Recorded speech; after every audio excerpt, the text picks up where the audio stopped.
ബോംബെയിൽ ഗവൺമെന്റിന് സ്വന്തമായി ഒരു കലാലയമുണ്ടാകും മുമ്പ് കലാലയങ്ങൾ ആരംഭിച്ചുകൊണ്ട്, കോളേജ് ആരംഭിച്ചുകൊണ്ട് പരിവർത്തനത്തിന് തുടക്കം കുറിച്ച അതിശ്രേഷ്ഠ മാർഗത്തിന്റെ പേരാ സുവിശേഷം. ഈ സുവിശേഷകർ ഇന്ത്യ മഹാരാജ്യത്തിൽ വന്നിട്ട് 80 ഭാഷയിൽ 80 ഇന്ത്യൻ ഭാഷയ്ക്ക് നിഘണ്ടുക്കൾ ഉണ്ടാക്കി കൊടുത്തു. 80 ഭാഷയിൽ 125-ലധികം ഭാഷയിൽ വ്യാകരണ പുസ്തകങ്ങൾ ഉണ്ടാക്കി കൊടുത്തു. ഇത് നമ്മളൊക്കെ ഈ പുസ്തകം കൊണ്ട് വഴിയരികിൽ നിന്ന് പ്രസംഗിക്ക് പറയാ, നിർത്തിയിട്ട് പോകാൻ. നിന്നെ മനുഷ്യനാക്കിയ പ്രത്യയശാസ്ത്രമായത്. മാനവികർ ഉയർന്ന ചിന്ത ഇന്ത്യക്ക് കൊടുത്ത, ലോകത്തിന് കൊടുത്ത മഹത്തരമായ ആശയമായത്. സാഹോദര്യത്തിന്റെ ഉയർന്ന ബോധം. ഈ പാമ്പും വടിയൊക്കെ ആരാധിക്കുന്ന ക്രൈസ്തവ സമൂഹങ്ങളിൽ ചിലരുണ്ടല്ലോ. അതിനകത്ത് മോശ പിച്ചള സർപ്പത്തെ ഉണ്ടാക്കി. അല്ലെങ്കിൽ ഇതേ ബൈബിളിൽ തന്നെ പറഞ്ഞു കെരൂബുകളെ വാർത്തുണ്ടാക്കാൻ. കെരൂബുകൾ എന്താണെന്ന് അറിയാഞ്ഞിട്ടാ. പെട്ടകത്തിന് മുമ്പിൽ 2 കെരൂബുകളെ വാർത്തുണ്ടാക്കണം. നിങ്ങൾ പറഞ്ഞ അർത്ഥത്തിലാണെങ്കിൽ ലോകത്തിലെ ഏറ്റവും വലിയ വിഗ്രഹാരാധി യഹൂദനായനെ. കാരണം നേരിട്ട് കിട്ടിയ യഹൂദൻ ഇന്നുവരെ ഈ പ്രമാണം ലംഘിച്ചൊരു വിഗ്രഹത്തെ ഉണ്ടാക്കിയിട്ടില്ല, ആരാധിക്കത്തുമില്ല. ബൈബിൾ അത് അനുവദിക്കുന്നില്ല ഒരിക്കലും. പ്രപഞ്ചനാഥൻ, വിശ്വേശ്വരൻ, സകലത്തിനും കാരണഭൂതൻ, ഒരു വാക്കിനാൽ സകലത്തെയും ഉളവാക്കിയവൻ, ആ ദൈവത്തെ നിങ്ങൾ ഇങ്ങനെ പരിമിതപ്പെടുത്തരുത്. അപ്പോസ്തലപ്രവൃത്തി 17 പറയുക, അവൻ സ്വർഗത്തിനും ഭൂമിക്കും നാഥനാകൊണ്ട് മനുഷ്യന്റെ കൈപ്പണിയായ ഒരു മന്ദിരത്തിലും വാസം ചെയ്യുന്നില്ല. ചുറ്റികയ്ക്ക് ആണിയടിച്ചിറക്കുന്നത്. നിങ്ങളും ഞാനും കണ്ടുപരിചയിച്ച ക്രൂശൊന്നും ഈ തിരുവെഴുത്തിലെ ക്രൂശല്ല. പ്രിയപ്പെട്ടവരെ, കുരിശുമാല അണിഞ്ഞു വന്ന എന്റെ സഹോദരങ്ങളുണ്ട്. ഞാൻ നിങ്ങളെ വിമർശിക്കുകയല്ല. പക്ഷേ സ്വർണ്ണ നിർമ്മിതമായ ആ കുരിശുമാല നോക്കുമ്പോൾ യേശു കർത്താവ് നിങ്ങളെ നോക്കിട്ട് പറയും, ഇത്രയും വിലപിടിപ്പുള്ള ഒരു കുരിശിൽ കിടന്ന് മരിക്കാൻ പോലും ഭാഗ്യം ലഭിക്കാത്ത ഒരുവനാണ് ഞാൻ. ആ പച്ചമര കുരിശില്ലേ, ആ കുരിശിൽ മരിച്ചവനെ അങ്ങനെയല്ല ഞാനും നിങ്ങളും കാണേണ്ടത്. കുരിശു ചുമക്കാൻ നിനക്ക് മനസ്സുണ്ടെങ്കിൽ അത് കർത്താവ് ജീവിതത്തിൽ തരുന്ന കഷ്ടതകളിൽ അവനോട് പ്രകടിപ്പിക്കേണ്ട ഐക്യദാർഢ്യമാണ്. അക്ഷരാർത്ഥത്തിലെ ആ രൂപങ്ങളെ അല്ല വിശുദ്ധ ബൈബിൾ വിവക്ഷിക്കുന്നത് എന്ന സുവിശേഷ സത്യം ഞങ്ങൾ ഈ രാത്രി ഈ ഗ്രാമത്തെ ഉയർത്തി ബോധ്യം വരുത്തുകയാ. ഈ നമുക്ക് ആരാധിക്കാൻ അനുവദിച്ചു തന്ന ഒരു പ്രതിമയുണ്ട്, ഒരു ഇമേജ്, ഒറ്റ ഇമേജ്. അത് മനുഷ്യരാരും ഉണ്ടാക്കിയതല്ല, ജീവനുള്ളൊരു ഇമേജ്. അതറിയാന്നറിയണ്ടേ? യേശുവിൻ്റെ. അതെങ്ങനെയാ പറയുന്നറിയണ്ടേ? മനുഷ്യൻ ടെറാക്കോട്ടയിലോ കല്ലിലോ നിർമ്മിച്ച ശില്പമല്ല വിശുദ്ധ ബൈബിളിലെ യേശു. ഞാനിന്ന് പിണങ്ങില്ലെങ്കിൽ ഒരു ഉദാഹരണം പറയാം, തെളിവ് പറയാം. ലോകത്തെവിടെ ക്രൂശുമരണത്തിൻ്റെ ഇമേജ് നിങ്ങൾ കണ്ടോ, അതിനകത്തെല്ലാം ഫോൾട്ടുണ്ട്. എന്താ ഫോൾട്ടെന്ന് അറിയണ്ടേ? സകല ഇമേജിലും യേശുവിൻ്റെ കയ്യിൽ ആണി അടിച്ചിരിക്കുന്ന കൈവെള്ളയില, അത് തെറ്റാണ്. റോമിലെ ശിക്ഷാരീതി അനുസരിച്ച് റോമൻ ചരിത്രം പഠിക്കുന്ന ആളുകൾക്ക് മനസ്സിലാകും, ക്രൂശിക്കപ്പെടാൻ നിയോഗിച്ചവൻ്റെ കൈ തണ്ടയിലാണ് ആണി അടിക്കേണ്ടത്. റിസ്റ്റ്, മണിബന്ധം ഇതാ ഇവിടെ. എന്തിനാണെന്നറിയണ്ടേ? നിയോഗിക്കപ്പെട്ട അപ്പോത്തിക്കരി എന്നറിയപ്പെടുന്ന വൈദ്യൻ വരണം. അയാൾ നാടി പരിശോധിച്ച് ആണി ഇറക്കേണ്ട സ്ഥലം അടയാളപ്പെടുത്തണം. ഞരമ്പ് കെട്ടുകൾ പിണയുന്ന ഈ ഭാഗത്തെ ആണി അടിക്കാൻ അടയാളം കയ്യിലും കാലിലും രേഖപ്പെടുത്തിയിട്ട് കുറ്റപത്രം വായിച്ചു കേൾപ്പിച്ചാലുടൻ ചതുരവടിവുള്ള ആണി, അഗ്രം മുനയുള്ള ആണി 3 ആരാച്ചാർമാർ ചേർന്ന് ഒരേ സമയത്ത് കുത്തി ഇറക്കണം. മുഴുവൻ ചോരയും വാർന്നു എന്നുറപ്പായാലുടൻ ഈ ആണി ഒന്ന് തിരിക്കും, ഞരമ്പ് കെട്ടുകൾ സ്ട്രക്കാകും, പിന്നെ രക്തോട്ടമില്ല. ശരീരത്തിലേക്ക് ആവശ്യത്തിന് ഓക്സിജൻ കിട്ടാതെ, ശ്വാസമെടുക്കാൻ കഴിയാതെ ഈ വ്രണിതഹൃദയൻ പീഡിപ്പിക്കപ്പെട്ടവൻ ഇങ്ങനെ കിടക്കുമ്പോൾ ക്രൂശോട് ചേർത്ത് പിന്നെ 1 യോഹന്നാൻ 5:19 മുതൽ 21 വരെയുള്ള വേദഭാഗങ്ങൾ നമുക്ക് വായിക്കാം. നാം അറിയുന്നു, സർവ്വലോകവും ദുഷ്ടന്റെ അധീനത്തിൽ കിടക്കുന്നു. ദൈവപുത്രൻ വന്നു എന്നും സത്യദൈവത്തെ അറിയുവാൻ നമുക്ക് വിവേകം തന്നുവെന്നും നാം അറിയുന്നു. നാം സത്യദൈവത്തിൽ അവന്റെ പുത്രനാകുന്ന യേശുക്രിസ്തുവിൽ തന്നെ ആകുന്നു. അവൻ സത്യദൈവവും നിത്യജീവനുമാകുന്നു. കുഞ്ഞുങ്ങളെ, വിഗ്രഹങ്ങളോട് അകന്ന് സൂക്ഷിച്ചുകൊള്ളുവിൻ. അനുഗ്രഹിക്കപ്പെട്ട ഈ ദൈവവചന ഭാഗത്തിനായി ദൈവത്തിന് മഹത്വം. വിശുദ്ധ ബൈബിൾ പഴയ നിയമം, പുതിയ നിയമം എന്നിങ്ങനെ രണ്ട് ഭാഗങ്ങളാണ് എന്ന് പ്രബുദ്ധരായ നിങ്ങൾക്കറിയാം. ഈ ഗ്രന്ഥം വിശുദ്ധ ബൈബിൾ എന്ന നിലയിൽ ക്രൈസ്തവരുടെയും യഹൂദന്മാരുടെയും മാത്രം ഗ്രന്ഥമല്ല. സാധാരണ മതഗ്രന്ഥങ്ങളിൽ നിന്ന് വിഭിന്നമായി ബൈബിളിന് മാത്രമുള്ള ഒരു സവിശേഷത, അത് വായിക്കാനും വിശ്വസിക്കാനും തിരസ്കരിക്കാനും അഥവാ നിരാകരിക്കാനുമുള്ള മനുഷ്യരാശിയുടെ സ്വാതന്ത്ര്യത്തെ അത് ആദരിക്കുന്നു എന്നതാണ്. ബൈബിളിന് മാത്രമുള്ള ഒരു പ്രത്യേകത, അത് സംവാദങ്ങളെ സ്വാഗതം ചെയ്യുന്നു എന്നുള്ളതാണ്. ഞാൻ ഈ പൊതുസ്ഥലത്ത് നിന്നുകൊണ്ട് നമ്മുടെ രാജ്യത്ത് നിലനിൽക്കുന്ന ഏതെങ്കിലും മതം ആചരിച്ചു പോരുന്ന ആചാര ദുരാചാരങ്ങളെ എതിർത്തു എന്ന് വിചാരിക്കുക. വാസ്തവത്തിൽ അത് ഭരണഘടനാപരമായ പൗരൻ്റെ അവകാശമാണ്. ആചാരങ്ങളിൽ ദുരാചാരങ്ങളും അന്ധവിശ്വാസങ്ങളും ഉണ്ടെങ്കിൽ അത് ചൂണ്ടിക്കാട്ടുക എന്നത്. എന്നാൽ ഒരു കാര്യം ആചാരമല്ല ദുരാചാരമാണെന്നിരിക്കെ അതിനെ വിമർശിക്കുകയോ നിഷേധിക്കുകയോ നിരാകരിക്കുകയോ ചെയ്താൽ അത്തരം പ്രസംഗങ്ങൾക്ക്, അത്തരം വിശകലനങ്ങൾക്ക് വളരെ മോശമായ ഒരു പ്രതികരണം ഉണ്ടാവുക സ്വാഭാവികമാണ്. ചുരുക്കത്തിൽ, ഒരു മതത്തിൻ്റെ ദുരാചാരങ്ങൾ വിമർശിക്കപ്പെടുന്ന ഇടത്ത് ആ മതവക്താക്കൾ പ്രകോപിതരാകുന്ന പതിവുണ്ട്. ഞാൻ ഈ സ്ഥലത്ത് നിന്നുകൊണ്ട് ലോകപ്രസിദ്ധങ്ങളായ ഏത് മതസംഹിതയെ വിമർശിച്ചാലും അതിൻ്റെ വക്താക്കൾക്ക് അതുണ്ടാക്കുന്ന പ്രയാസം വളരെയാണ്. പക്ഷെ നിങ്ങൾക്കറിയണ്ടേ, ബൈബിളിന് മാത്രമുള്ള ഒരു സവിശേഷത, അത് വിമർശനങ്ങളെ സ്വാഗതം ചെയ്യുന്നു. ബൈബിളിലെ ദൈവം മനുഷ്യരാശിയെ മുഴുവൻ നോക്കിയിട്ട് പറയുകയാണ്, വരുവിൻ, നമുക്ക് തമ്മിൽ വാദിക്കാം. നിങ്ങൾ വരൂ, ചർച്ചക്ക് സന്നദ്ധമാകൂ, സംവാദിക്കൂ. എന്നിട്ടത് അപ്പടി അംഗീകരിക്കണമെന്നില്ല. നിങ്ങൾക്ക് നിരാകരിക്കാം, നിങ്ങൾക്ക് തിരസ്കരിക്കാം. അടിച്ചേൽപ്പിക്കപ്പെടുന്ന ഒരാശയം എന്ന നിലയിൽ ബൈബിളിനെ ഉൾക്കൊള്ളണം എന്ന് യാതൊരു നിബന്ധനയുമില്ല. പൂർണ്ണ സ്വാതന്ത്ര്യമാണ് മനുഷ്യരാശിക്ക് അത് വച്ചിട്ടുള്ളത്. ആധ്യാത്മികത, അതിൻ്റെ ഉൾക്കൊള്ളൽ കേൾക്കുന്ന മനുഷ്യൻ്റെ മനസാക്ഷിക്കിണങ്ങും വിധം അവന് മാത്രം തീരുമാനിക്കാനുള്ള അവകാശമാണ്. ഇത് ഭരണഘടനയും പറയുന്നെങ്കിൽ ഇന്ത്യയുടെ ഭരണഘടനയോട് 100% നീതി പുലർത്തിക്കൊണ്ടാണ് ബൈബിളിൻ്റെ പ്രചാരകരായ ഞങ്ങൾ യേശുവിനെ പ്രസംഗിക്കുന്നത് എന്ന് അഭിമാനപുരസ്സരം പറയട്ടെ.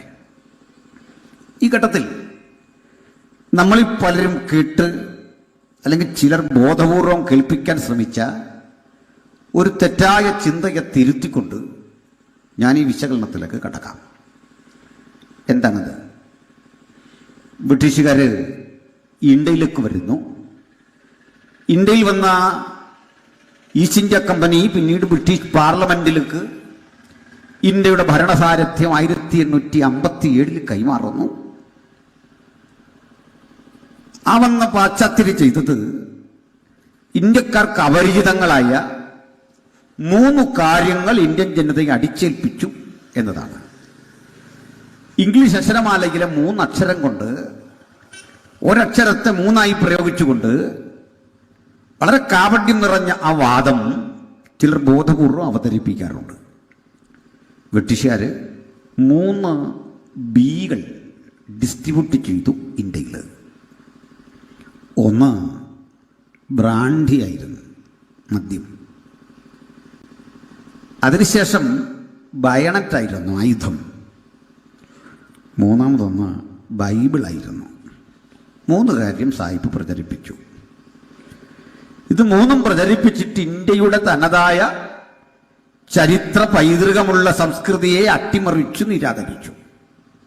ഇതാണൊരു കപടവാദം. രണ്ടാമത്തെ വാദം ചിലർ അല്പം കൂടി കളന്നിട്ട് ബൈബിളിലൊക്കെ കേന്ദ്രീകരിച്ചിട്ട് പറയും, ഇതിൻ്റെ പ്രചാരകർ ബൈബിളിനെ പഠിപ്പിച്ചത്, പ്രസംഗിച്ചത് നിർബന്ധ പുരസ്സരം അതെടുക്കാൻ ഇന്ത്യക്കാരനെ പ്രേരിപ്പിച്ചു എന്ന നിലയിലാണ്. മറ്റൊരു നിലയിൽ പറഞ്ഞാൽ ബൈബിളിന്റെ വക്താക്കൾ, അതിൻ്റെ പ്രചാരകർ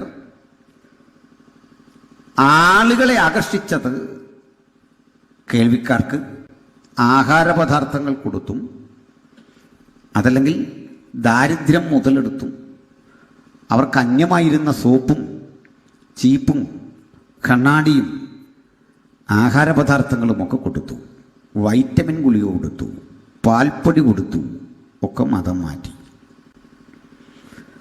മൂന്നാമത്തെ ഒരു കാപട്യം, ഒരു വാദം, ഇന്നും ഇതേ കാര്യം മതപരിവർത്തന ലോബി എന്ന നിലയിൽ തദ്ദേശീയരായ ക്രൈസ്തവർ ചെയ്തുകൊണ്ടിരിക്കുന്നു, വിശേഷിച്ച് ഇവാഞ്ചലിക്കൽസ് എന്ന് അവർ വിളിക്കുന്ന പെന്തക്കോസ്ത് സഭകൾ. ഈ 3 വാദങ്ങളും അപ്രസക്തമാണ്. അവ ഒന്ന് ബോധ്യപ്പെടുത്തിയിട്ട് ഈ ഉള്ളടക്കത്തിലേക്ക് വരാനാണ് എനിക്കൊരു താല്പര്യം. ആദ്യം പറയട്ടെ, ബ്രിട്ടീഷ് ഈസ്റ്റ് ഇന്ത്യ കമ്പനി അങ്ങ് ബംഗാളിലെ ഭരണാധികാരിയായിരുന്ന സിറാജ് ദൗളയെ തോൽപ്പിച്ചുകൊണ്ട് ഇന്ത്യയിലേക്ക് വന്നു. അതിനു മുമ്പ് ഈസ്റ്റ് ഇന്ത്യ കമ്പനികൾ ഇന്ത്യയിലുണ്ടായിരുന്നു. അത് ബ്രിട്ടീഷുകാരുടേതായിരുന്നില്ല, പോർച്ചുഗീസുകാരുടെയും ഡച്ചുകാരുടെയും ഒക്കെ ഈസ്റ്റ് ഇന്ത്യ കമ്പനികൾ ഇന്ത്യയിൽ പ്രവർത്തിച്ചിരുന്നു. ഒടുവിലാണ് ബ്രിട്ടീഷ് ഈസ്റ്റ് ഇന്ത്യ കമ്പനി ഇന്ത്യയിൽ വരുന്നത്. ഈസ്റ്റ് ഇന്ത്യ കമ്പനി ലണ്ടനിൽ രജിസ്റ്റർ ചെയ്ത ഒരു കമ്പനി മാത്രമാണ്. ആ കമ്പനി ഏതാണ്ട് 3 നൂറ്റാണ്ടുകളോളം ഈ മഹാരാജ്യത്തെ അടിമകളാക്കി വച്ചു, കോളനിവൽക്കരിച്ചു, ജനതയുടെ അധികാരാവകാശങ്ങളെ നിഷേധിച്ചുകൊണ്ട് നമ്മുടെ മണ്ണും വിഭവശേഷിയും സ്വന്തമാക്കി. ആദരണീയനായ ശശി തരൂർ ബ്രിട്ടീഷ് പാർലമെന്റിൽ ഇത് സംബന്ധിച്ച് നടത്തുന്നൊരു പ്രസംഗം വളരെ കൃത്യമാണ്, കാലികോചിതമാണ്, കാലിക പ്രസക്തമാണ്. അങ്ങനെ നമ്മളെ ഇന്ത്യക്കാരെ കൊള്ളയടിച്ചു ഈസ്റ്റ് ഇന്ത്യ കമ്പനി. വാസ്തവത്തിൽ ഈസ്റ്റ് ഇന്ത്യ കമ്പനി മാത്രമാണോ ഇന്ത്യയെ കൊള്ളയടിച്ചത്? അല്ലെങ്കിൽ ഡച്ചുകാരും പോർച്ചുഗീസുകാരും മാത്രമാണോ? അല്ല. ഇവർ വരുന്നതിന് മുമ്പോ വരുന്ന ഘട്ടത്തിലോ കൊള്ളയടി ഇവിടെ നടന്നിരുന്നു. അത് വീരപ്പനും ഒന്നുമല്ല. ഇന്ത്യ ഭരിച്ച 600-ൽ പരം നാട്ടുരാജാക്കന്മാർ ഈ രാജ്യത്തെ കൊള്ളയടിച്ചു. എങ്ങനെ? 108-ൽ പരം രൂപത്തിൽ കരം പിരിച്ചുകൊണ്ട് തിരുവിതാംകൂർ രാജാക്കന്മാർ ഈ രാജ്യത്തിലെ ജനതയെ പിഴിഞ്ഞു. അവർ ഭരിക്കുന്നതാകട്ടെ രാജ്യത്ത് നിലനിന്നിരുന്ന ചാതുർവർണ്ണ്യ വ്യവസ്ഥയുടെ കൃത്യമായ മൂല്യങ്ങളിൽ അധിഷ്ഠിതമായിട്ടായിരുന്നു. ബ്രാഹ്മണ്യമായ മൂല്യങ്ങൾ ക്ഷത്രിയ സമൂഹം പകർത്തിക്കൊണ്ട് അവർക്ക് വേണ്ടി ഭരിച്ചു. അതിന് താഴെയുള്ള ജനത അനുഭവിച്ചു പോന്നത് നിഷ്ഠൂരവും ക്രൂരവുമായ പീഡകളായിരുന്നു. ഒരു 100-110 വർഷം മുമ്പേ ഈ രാജ്യത്തെ ശിക്ഷാരീതികൾ എങ്ങനെയായിരുന്നു അറിയണ്ടേ? മോഷ്ടാവിനെ കൊണ്ടുവന്ന് മുക്കാലിയിൽ കെട്ടി അടിക്കുക, തെരുവിലിട്ട്. പിന്നെയും കൊണ്ടൊരാൾ മോഷണം ചെയ്തുവോ ഇല്ലയോ എന്ന കുറ്റം, അതല്ലെങ്കിൽ സ്ത്രീയുടെ ചാരിത്രശുദ്ധി, അല്ലെങ്കിൽ കൊലക്കുറ്റം ചുമത്തപ്പെട്ടവൻ കുറ്റം ചെയ്തോ ഇല്ലയോ എന്ന് കണ്ടുപിടിക്കുന്നത് ഒരു കുടത്തിൽ മൂർഖൻ പാമ്പിനെ അടയ്ക്കും. അതിനുള്ളിലേക്ക് ഒരു മോതിരമോ ഒരു നാണയമോ ഇടും. കുറ്റവാളി എന്ന് സംശയിക്കുന്ന ആളിനെ കൊണ്ടുവന്ന് അയാളുടെ കൈ ഇതിനുള്ളിലേക്കിട്ട് പാമ്പിൻ്റെ കടി കേൾക്കാതെ ഈ നാണയം പുറത്തെടുക്കണം, അല്ലെങ്കിൽ മോതിരം പുറത്തെടുക്കണം. പാമ്പ് കുത്തി ആൾ മരിച്ചാൽ നിങ്ങൾ കുറ്റവാളിയാണ്. മറ്റൊരു ശിക്ഷാരീതി ഉണ്ടായിരുന്നു, അഗ്നിപരിശോധനയായിരുന്നു. അത് തിളച്ചുമറിയുന്ന എണ്ണയിലേക്ക് മനുഷ്യൻ്റെ കൈ നോക്കുക, ആ കയ്യിലേക്ക് തുണി ചുറ്റിയിട്ട് പൊക്കൊള്ളാൻ പറയും. ഇതിൻ്റെ എന്തിനാണെന്ന് വെച്ചാൽ ഒരാഴ്ച കഴിഞ്ഞ് അരിക്കുമ്പോൾ കയ്യിൽ വ്രണമൊന്നുമില്ല, അങ്ങനെ വരത്തില്ലെന്നുള്ള മറ്റൊരു സത്യം. ഈ മനുഷ്യൻ നിഷ്കളങ്കനാണ്, തെറ്റുകാരനല്ല. ചാതുർവർണ്ണത്തിന് പുറത്തുള്ള സാധാരണ ജനങ്ങളോട് ഇങ്ങനെ രാജാക്കന്മാർ ഇടപെട്ടപ്പോൾ ഒരു ബ്രാഹ്മണന് കിട്ടിയിരുന്ന കുറ്റാന്വേഷണ രീതിയും ശിക്ഷയും രസകരമാണ്. അയാളുടെ തൂക്കമെടുക്കും. ആദ്യം തുലാസിലിരുത്തി തൂക്കമെടുത്ത ശേഷം ഇയാൾ ചെയ്തുവെന്ന് സംശയിക്കുന്ന കുറ്റകൃത്യം ഒരു താളിയോലയിൽ എഴുതും. മോഷണോ അല്ലെ മറ്റെന്തെങ്കിലും കാര്യം. ഒരു തമാശ കൂടി കിട്ടൂ, അന്ന് മോഷണമൊക്കെ കുറ്റമുള്ളൂ, മറ്റു പലതും കുറ്റമല്ല എന്ന് ഓർക്കണം. വിശേഷിച്ചത് ചെയ്യുന്നത് ബ്രാഹ്മൺ സംഘത്തിൽ ഒട്ടും കുറ്റമല്ല. അവരെ നിന്ദിക്കാനൊന്നും പറ്റില്ല. ഏത് കഠിന കുറ്റത്തിനും പരമാവധി കിട്ടാവുന്നത് ഇയാളിനെ നാടുകടത്തൽ മാത്രമാണ്. നമ്മുടെ ഇന്ന് ഉദ്യോഗസ്ഥന്മാർക്ക് ട്രാൻസ്ഫർ കൊടുക്കുന്നുല്ലേ, കൊട്ടാരക്കര ഉദ്യോഗസ്ഥനെ അഴിമതിക്ക് പിടിച്ചാൽ അയാളെ നേരെ കോട്ടയത്തിന് തട്ടും. കാരണം ഈ കൊട്ടാരക്കര ഇരുന്ന് അഴിമതി ചെയ്ത് അയാൾ ബോറടിച്ചു, അയാൾ തന്നെ മടുത്തു. ഒരു വെറൈറ്റി ഇനിയും കോട്ടയത്ത് പോയി ചെയ്തു. പണ്ട് ഇയാളെ നാടുകടത്തും. താളിയോലയിൽ അയാൾ എഴുതിയ കുറ്റം രേഖപ്പെടുത്തിയ ശേഷം അത് കയ്യിൽ പിടിച്ചുകൊണ്ട് വീണ്ടും തുലാസിലൊന്ന് തൂക്കും. അളവിൽ വ്യത്യാസം വരുന്നുണ്ടെങ്കിൽ മാത്രം ഇയാൾ കുറ്റവാളി. കമ്പ്യൂട്ടറൈസ്ഡ് ത്രാസൊന്നുമല്ല, ചങ്ങല കെട്ടിയുള്ള ത്രാസാണ്.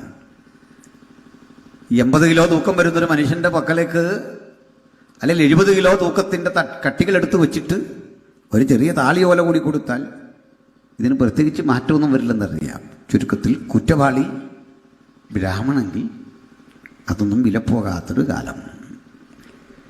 നിങ്ങളുണ്ടാക്കുന്ന ഉൽപ്പന്നങ്ങൾ നിങ്ങളുടെ ഭൂമിയൊന്നും നിങ്ങളുടേതല്ലാതിരുന്ന കാലം,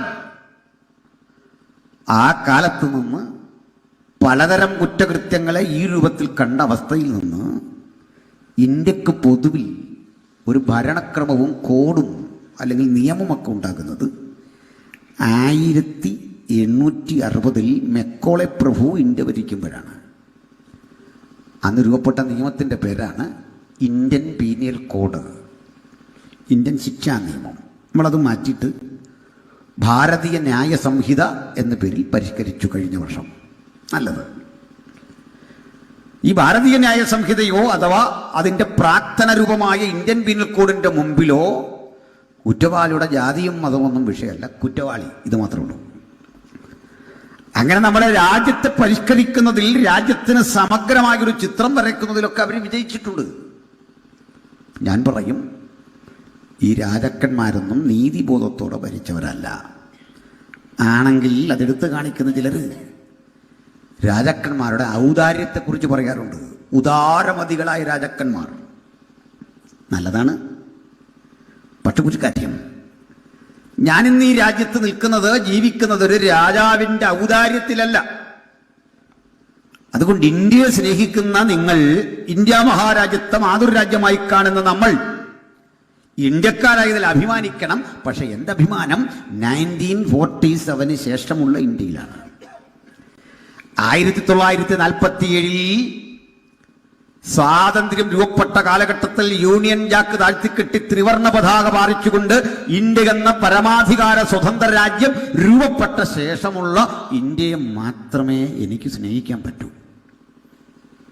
കാരണം അന്ന് മുതലാണ് ഞാൻ പൗരനായത്. അതിനുമുമ്പ് വെറും പ്രജയാണ്. രാജാവിൻ്റെ തിട്ടൂരങ്ങൾക്ക് വഴങ്ങി കൈകൂപ്പി ഇങ്ങനെ നിൽക്കേണ്ട ഒരു പ്രജ. പക്ഷെ ഇന്ത്യൻ ഭരണം രൂപപ്പെട്ടപ്പോൾ ഈ രാജാവ് എന്ന ടൈറ്റിൽ പോലും ഉപയോഗിക്കാൻ പാടില്ലെന്നാണ്. നമ്മളെന്നാലും രാജാവെന്നൊക്കെ ചില പത്രത്തിൽ പേര് വരും. ഈ മാധ്യമപ്രവർത്തകർ പലരും ഭരണഘടന വായിക്കത്തുണ്ടാ. അങ്ങനെ വിളിക്കരുതെന്ന് ഇന്ത്യൻ ഭരണഘടനയിൽ രേഖാമൂലം എഴുതി വെച്ചിരിക്കുകയാണ്. രാജാവെന്ന് ഇനി സ്വതന്ത്ര ഇന്ത്യയിൽ വിളിക്കാൻ പാടില്ല. പണ്ട് നിങ്ങൾ രാജാവായിരിക്കാം. ഈ മാറ്റങ്ങൾക്ക് നിദാനം എന്തായിരുന്നു എന്നറിയണ്ടേ? ഞങ്ങൾ രാജാക്കന്മാരുടെ പ്രജകളല്ല, മറിച്ച് അഭിമാനബോധമുള്ള പൗരന്മാരാണെന്ന ചിന്തയിലേക്ക് ഇന്നിവിടെ ഇരിക്കുന്ന സകലരും വളർന്നു. ഈ ശബ്ദം കേൾക്കുന്ന സകലരും വളർന്നു. അപ്പോഴേ ഇതിൻ്റെ അടിസ്ഥാനം വിദ്യാഭ്യാസമാണ്, അറിവാണ്. അതുകൊണ്ടാ നമുക്ക് ഇടയ്ക്കിടയ്ക്ക് സർക്കാരുകൾ ബോധവൽക്കരണം നൽകുമ്പോൾ ഒരു പൗരനെ തടഞ്ഞു വെക്കാനും അറസ്റ്റ് ചെയ്യാനും ഒക്കെയുള്ള അവകാശങ്ങളെക്കുറിച്ച് പറയുന്നുണ്ട്. നിങ്ങളിത് ഇവിടുന്ന് കേൾക്കുക. ഈ കേൾക്കുന്ന നിങ്ങളെ ശല്യപ്പെടുത്താൻ പാടില്ല. ഭാരതീയ ന്യായ സംഹിതയുടെ 300-ാമത്തെ വകുപ്പുണ്ട്. ആ വകുപ്പ് വെച്ച് പോലീസ് കേസെടുക്കും നമ്മളെ തടസ്സപ്പെടുത്തിയാൽ. ഏത് മതസ്ഥാപനത്തിൻ്റെയും അസംബ്ലികളെ തടസ്സപ്പെടുത്തരുതെന്നാണ് കേസെടുക്കാം. പണ്ടൊക്കൂല, രാജഭരണമാണ്. ആ രാജഭരണത്തിൽ ആവോളം സുഖസൗകര്യങ്ങൾ ആസ്വദിച്ചുകൊണ്ട് മനുഷ്യനെന്ന മൂല്യത്തെ ചവിട്ടി താഴ്ത്തി അക്ഷരവും അന്നവും നിഷേധിച്ചുകൊണ്ട് നമ്മുടെ രാജ്യത്ത് നിലനിന്നിരുന്ന ചിലതരം പ്രാകൃത മൂല്യങ്ങളെ ചവറ്റുകൊട്ടയിൽ തള്ളിക്കൊണ്ട് മനുഷ്യൻ എന്നൊരു ചിന്ത ഇന്ത്യയിൽ രൂപപ്പെടുന്നത് ഞാൻ പറയും ബൈബിളിൻ്റെ സാർവത്രികമായ പ്രചരണത്തിന് ശേഷമാണ്. ഇത് സന്തോഷമില്ല? ഒന്നുകൂടെ പറഞ്ഞ് മനസ്സിലാക്കാം. നമ്മുടെ രാഷ്ട്രഭാഷ ഹിന്ദിയാണ്. അതിൽ സന്തോഷമുള്ളൂ. ഈ ഹിന്ദി രാഷ്ട്രഭാഷയാക്കണം എന്ന് ബ്രിട്ടീഷ് കമ്മീഷന്റെ മുമ്പിൽ ആദ്യം അവതരിപ്പിച്ചത് ഒരു പെൺകുട്ടിയായിരുന്നു, ഒരു സ്ത്രീ. ആ സ്ത്രീ ചിത്പവൻ ബ്രാഹ്മണകുലത്തിൽപ്പെട്ട, ബ്രാഹ്മൺസിൽ ഏറ്റവും ഉയർന്ന ജാതിയാണ് ചിത്പവൻ ബ്രാഹ്മൺസ്. ഗാന്ധിജിയെ വെടിവെച്ചു കൊന്ന ഗോഡ്സെ ചിത്പവനായിരുന്നു. ചിത്പവൻ ബ്രാഹ്മണകുലത്തിൽപ്പെട്ടൊരു പെൺകുട്ടി കമ്മീഷന്റെ മുമ്പിൽ ചെന്നിട്ട് സധൈര്യം വിളിച്ചു പറഞ്ഞു, ഇന്ത്യക്കൊരു ദേശീയതയുണ്ട്, അതിനൊരു ദേശീയ ഭാഷ ഉണ്ടാക്കണം, അത് ഹിന്ദി ആകണം. ഈ പെൺകുട്ടിക്ക് മറ്റൊരു പ്രത്യേകത, അധ്യക്ഷൻ ഓർപ്പിച്ച പോലെ അവർ പാട്ടുപാടി പ്രാർത്ഥിച്ച് യേശുവിനെ വിശ്വസിച്ച അന്യഭാഷ പറയുന്ന ഒരു സ്ത്രീയായിരുന്നു. നിങ്ങൾ കേട്ടിട്ടുണ്ടാവില്ല പലരും. അവർക്ക് വേണ്ടി 1960 നമ്മുടെ രാജ്യം ഒരു തപാൽ സ്റ്റാമ്പ് പുറത്തിറക്കി. ഒരു തപാൽ സ്റ്റാമ്പ് ആര് സമരം ചെയ്തിട്ടൊന്നുമില്ല പുറത്തിറക്കിയത്. ഇങ്ങോട്ട് ശ്രദ്ധിച്ചിരിക്കണം. ഈ കസേര ഇടുന്നതോ വണ്ടി പോകുന്നതോ നോക്കിയിരിക്കില്ല. അല്ല, ഈ കസേര ഇടുന്നത് കണ്ടിട്ടില്ലെന്നുണ്ട് മോനെ, അതങ്ങനെ അവർക്ക് കാണാൻ പാകത്തിനും ഉണ്ടോയ്ക്ക്. ഉണ്ടങ്ങനെ, അത് മനസ്സിലായല്ലോ. ഏകാഗ്രത പോകരുത്, ശ്രദ്ധിച്ചിരിക്കണം. 1960 രാഷ്ട്രം ഒരു തപാൽ സ്റ്റാമ്പ് പുറത്തിറക്കി ഒരു വനിതയെ ആദരിച്ചു. അതൊരു രക്ഷിക്കപ്പെട്ട കർത്തൃദാസിയായിരുന്നു. പേര് പണ്ഡിത രമാബായി സരസ്വതി. എന്താ പണ്ഡിത രമാബായി സരസ്വതിയുടെ സവിശേഷതകൾ കണ്ടേ? കർണാടകയിലെ ഒരു അപരിഷ്കൃത ഗ്രാമത്തിൽ ജനിച്ചു വളർന്ന ഒരു ചിത്പവൻ ബ്രാഹ്മണ വനിത, ഒരു പെൺകുട്ടി. അവർ ദേശാന്തരികളായി അപ്പനൊപ്പം സഞ്ചരിക്കുക. ഈ പണ്ഡിത എന്നത് ബിരുദമാട്ടോ, പണ്ഡിറ്റ്. പണ്ഡിറ്റ് കറുപ്പൻ എന്നൊക്കെ പറയുമല്ലോ. പണ്ഡിറ്റ് ഒരു ബിരുദമാണ്. പണ്ഡിറ്റ് നെഹ്റുവിൻ്റെ ബിരുദം ഓണറ്റിയാണെന്ന് കേട്ടിട്ടുണ്ട്, പഠിച്ചു കിട്ടിയതല്ലെന്നൊക്കെ കേട്ടിട്ടുണ്ട്. എനിക്കതിൽ തർക്കമൊന്നുമില്ല, എൻ്റെ വിഷയം അതല്ല. പക്ഷെ ഇവർക്ക് ഇന്ത്യയിൽ ആദ്യ ബിരുദം കിട്ടുന്ന സ്ത്രീയാണ് പണ്ഡിത രമാബായി സരസ്വതി. ഈ സഹോദരി ചെറുകുട്ടിയായിരിക്കെ അപ്പനൊപ്പം ഇങ്ങനെ യാത്ര ചെയ്യും. എഴുത്തോലകളോ വലിയ കെട്ടുണ്ട്. ആ കെട്ടുകളിൽ മന്ത്രതന്ത്രാദികളുടെ സമാഹാരമാണ്. വലിയ ജീവിത വിശുദ്ധിക്ക് പ്രാധാന്യം കൊടുക്കുന്ന പിതാവ് നഗ്നപാതനായി ഭാര്യയ്ക്കും മകൾക്കുമൊപ്പം നടന്നു പലയിടങ്ങളിൽ യാത്ര ചെയ്തു. വിലപിടിപ്പുള്ള അനവധി ക്ഷേത്രങ്ങളിൽ അനവധി തീർത്ഥാടന കേന്ദ്രങ്ങളിൽ അവരിങ്ങനെ യാത്ര ചെയ്തു. മിക്കപ്പോഴും പട്ടിണിയാണ്. പട്ടിണി വരാൻ കാരണം മറ്റ് ബ്രാഹ്മണസിന്റെ പോലും ഫുഡ് കഴിക്കാൻ ഇവർക്ക് കഴിയില്ല. അയിത്തം നിലനിൽക്കുന്ന, ദുരാചാരങ്ങൾ നിലനിൽക്കുന്ന കാലത്ത് വളരെ ശ്രദ്ധിച്ചു മാത്രം ഭക്ഷണം കഴിക്കേണ്ടി വരുന്ന, ഒരുപാട് സാമഗ്രികളുമായി വരുന്ന ആളുകളോടെല്ലാം മുമ്പിൽ കൈനീട്ടാൻ അനുവാദമില്ല. വലിയ മതചിട്ടകളുടെ ഒരു വലിയ നിബന്ധനകളുടെ നടുവിലൂടെയാണ് അവരുടെ യാത്ര. അങ്ങനെ മിക്കപ്പോഴും മുഴുപൊട്ടണി. ട്രെയിനിൽ യാത്ര ചെയ്യാൻ വയ്യ, ആ ട്രെയിനിൽ ഭക്ഷണം കഴിക്കാൻ വയ്യ. ഈ യാത്രയിൽ ഇവർ ഒരുമിച്ചൊരു വിശേഷ നദിയിൽ കുളിച്ചു. ഈ കൊച്ചുമോള് മുങ്ങിപ്പൊങ്ങിയപ്പോൾ അവൾക്കതിൽ നിന്ന് ഒരു ശില്പം ലഭിച്ചു, ഒരു വിഗ്രഹം. വലിയ സന്തോഷമായി. അതോടെ അവൾക്കൊരു ദിവ്യ പരിവേഷം വന്നു. അപ്പൻ അഭിമാന പുരസ്സരം പറഞ്ഞു, ഇവളിൽ ഒരു ദൈവ സാന്നിധ്യമുണ്ടേ. അവൾ കൊണ്ടു നടക്കുന്ന ഒരു ശില്പം കണ്ടില്ലേ? വരുന്നവരൊക്കെ അവളുടെ കാൽക്കൽ വീഴാൻ തുടങ്ങി. അവൾ തലയിൽ കൈവെക്കാൻ ആളുകൾ കാത്തുനിന്നു. അവളുടെ അനുഗ്രഹം നേടാൻ ആളുകൾ കാത്തുനിന്നു. അവൾക്കും അഭിമാനം വർദ്ധിച്ചു. പക്ഷെ ആ യാത്രയുടെ പുരോഗതിക്കിടയിൽ അപ്പൻ മരിച്ചു. ദാരുണ മരണം, അതും പട്ടിണി മരണം. അമ്മ ഇതുപോലെ പട്ടിണിയിലാണ്. താൻ ഉയർത്തുന്ന, താൻ ആരാധിക്കുന്ന ശില്പത്തെ കരങ്ങളിൽ എഴുതിക്കൊണ്ട് അവൾ ചോദിച്ചു, എൻ്റെ അമ്മയ്ക്ക്, എൻ്റെ അപ്പന് ഒരു പിടി വറ്റു കൊടുക്കാൻ കഴിയാതെ ഞാൻ എന്തിന് നിന്നെ അനുഗമിക്കണം? മനസ്സില്ലാ മനസ്സോടെയെങ്കിലും അവൾ അത് വലിച്ചെറിഞ്ഞിട്ട് ഒരു സത്യാന്വേഷിയായി യാത്ര തുടർന്നു.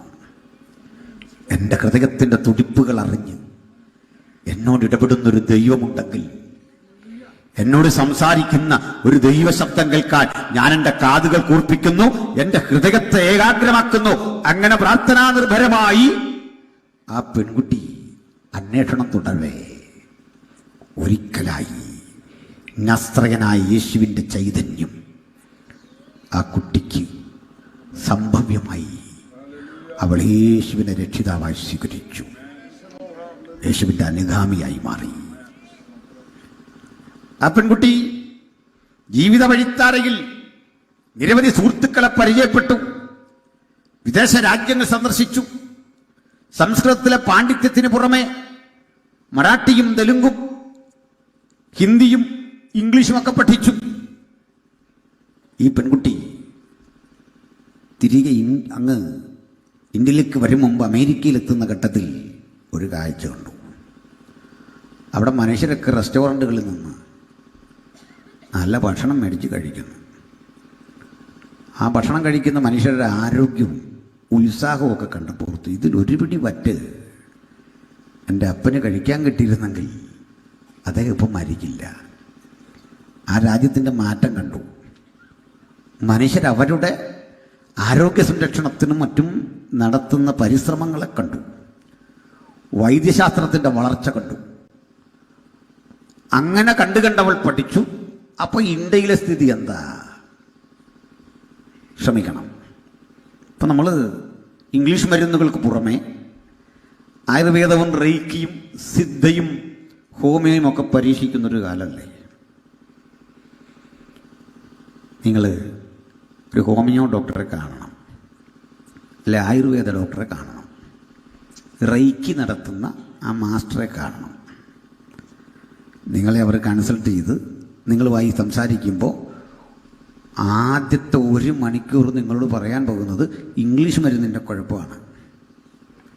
സാൽബുറ്റമോൾ ഇങ്ങനെയാണ്, പാരസെറ്റമോൾ ഇങ്ങനെയാണ്, ക്രോസൻ കഴിച്ചാൽ ഇങ്ങനെയാണ്, തിന്നർ കഴിച്ചാൽ ഇങ്ങനെയാണ്. ചേട്ടാ, അതിനെല്ലാം ഇങ്ങോട്ട് വന്നാ നിങ്ങളുടെ നല്ല മരുന്നതാ. കേട്ടിട്ടില്ലേ ഇത്? ഞാൻ ഇടയ്ക്ക് രസകരമായൊരു തമാശ കേട്ടു. ഒരുത്തൻ ശ്വാസം മുട്ടലിന് ഹോമിയോ മരുന്ന് കഴിച്ചു. ശ്വാസം മുട്ടൽ പോയില്ല, പകരം കയ്യിലെ അരിമ്പാറ പോയെന്ന്.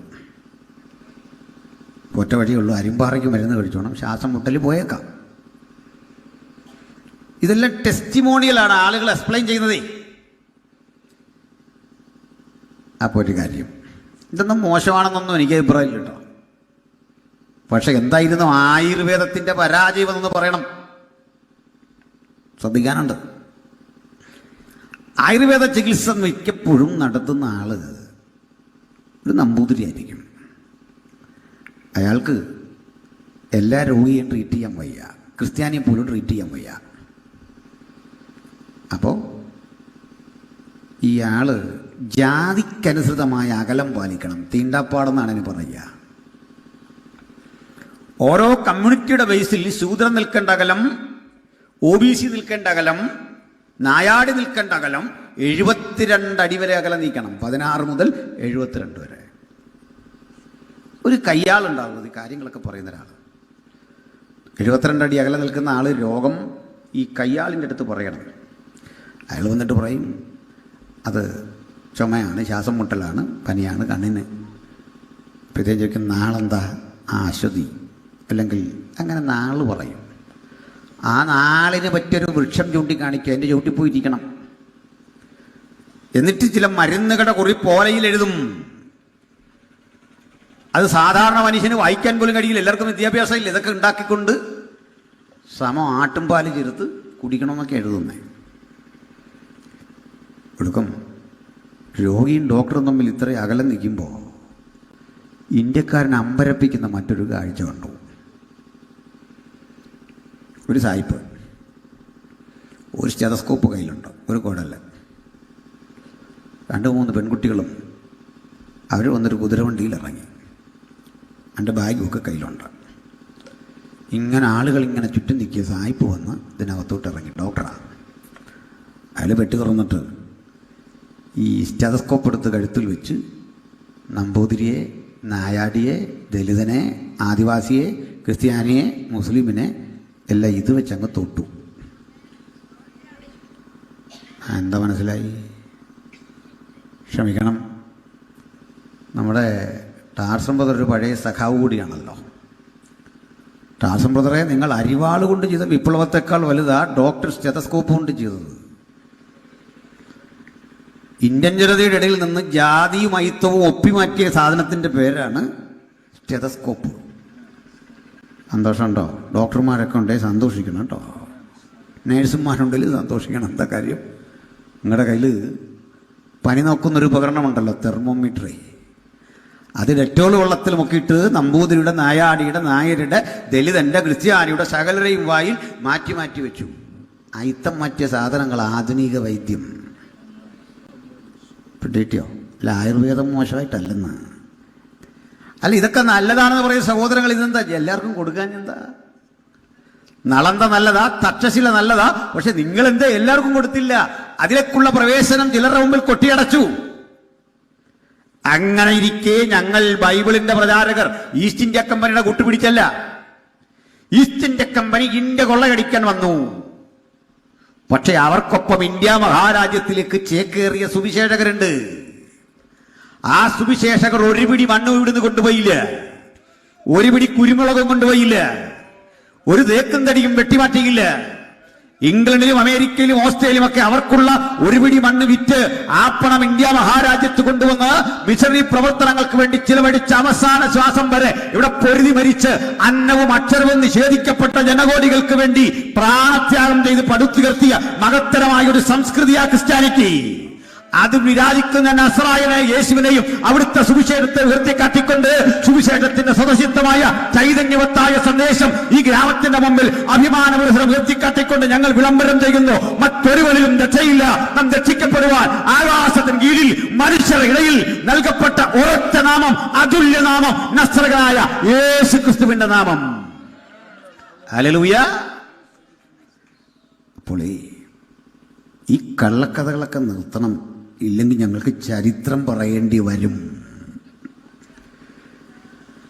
ചരിത്രത്തിന്റെ പന്താവുകളിലൂടെ, അടരുകളിലൂടെ സഞ്ചരിച്ച ന്യായമായ ന്യായവാദങ്ങളിലൂടെ ഞങ്ങൾ കാര്യം പറയും. ഇത് ഡിജിറ്റൽ യുഗമാണ്, അത് എതിർ സംവാദകർക്ക് കൂടുതൽ പരിക്കേൽപ്പിക്കും എന്ന കാര്യത്തിൽ തർക്കം വേണ്ട. എന്നോട് ആളുകൾ ചോദിക്കാറുണ്ട്, ഇപ്പൊ സംവാദമൊന്നുമില്ലേ? ഞാൻ പറഞ്ഞത് എൻ്റെ കുഴപ്പമില്ല. ഒറ്റയ്ക്ക് നിന്ന് നമുക്ക് സമൂഹഗാനം പാടാൻ പറ്റില്ലല്ലോ. പറ്റുമോ? പാട്ട് പാടുന്ന ആളിനോട് ചോദിച്ച് പറ്റില്ല. ഒറ്റയ്ക്കൊന്ന് ഗ്രൂപ്പ് ഡാൻസ് കളിക്കാൻ പറ്റില്ലെന്ന് എതിരാളികളില്ല, നിർത്തിപ്പോയി. ഞങ്ങൾ നോട്ടീസ് അടിച്ചിട്ടൊക്കെ വാക്ക് തന്നിട്ട് പോയ കക്ഷികളുണ്ട്. എന്താ കാര്യം? ഞങ്ങൾക്ക് തുറന്ന മനസ്സാണെന്ന് ഈ ചർച്ചയ്ക്ക്, തുറന്ന മനസ്സ്. ഹല്ലേലൂയ. അപ്പോൾ ഈസ്റ്റ് ഇന്ത്യ കമ്പനി കൊള്ളയടിക്കാൻ വന്നു. സുവിശേഷകർ ഇന്ത്യയിൽ വരുമ്പോഴുള്ള സ്ഥിതി കേൾക്കണം. ഈ സുവിശേഷകർ ഇന്ത്യയിൽ വരുന്നതിന് ഏറ്റവും എതിരായിരുന്നു ഈസ്റ്റ് ഇന്ത്യ കമ്പനി. വില്യം കേറിക്ക് ഇന്ത്യയിൽ ഇറങ്ങാൻ വിസ കൊടുക്കാതെ 3 മാസം അദ്ദേഹം കപ്പൽ വഴി അലഞ്ഞു. ഇന്ത്യൻ മണ്ണിൽ കാലുകുത്തിക്കില്ലായിരുന്നു. ഈ പുസ്തകം കയ്യിലെന്തിയവൻ ആരാ? സായിപ്പ്. അവന് കൊള്ള മാത്രമായിരുന്നു ലക്ഷ്യം. അതിൻ്റെ രണ്ടാണെന്ന് പള്ളി പോയപ്പോൾ കിട്ടുന്ന പള്ളി രജിസ്റ്ററിലെ പേരല്ല ക്രിസ്ത്യാനിത്വം. മനസ്സിലായോ? പള്ളി രജിസ്റ്ററിലെ പേരല്ല ക്രിസ്ത്യാനിത്വം. ടാർസൻ ബദർ കൺവെൻഷൻ ആരംഭിച്ച കാലത്ത് അതിനെ എതിർത്തത് ദൈവനിഷേധികളൊന്നും അല്ലല്ലോ. സുവിശേഷം പറയുന്നതിന് വിപരീത ദിശയിൽ നിന്നുകൊണ്ട് പ്രവർത്തിച്ച പലരുടെയും പശ്ചാത്തലം പരതിയാൽ മനസ്സിലാകും.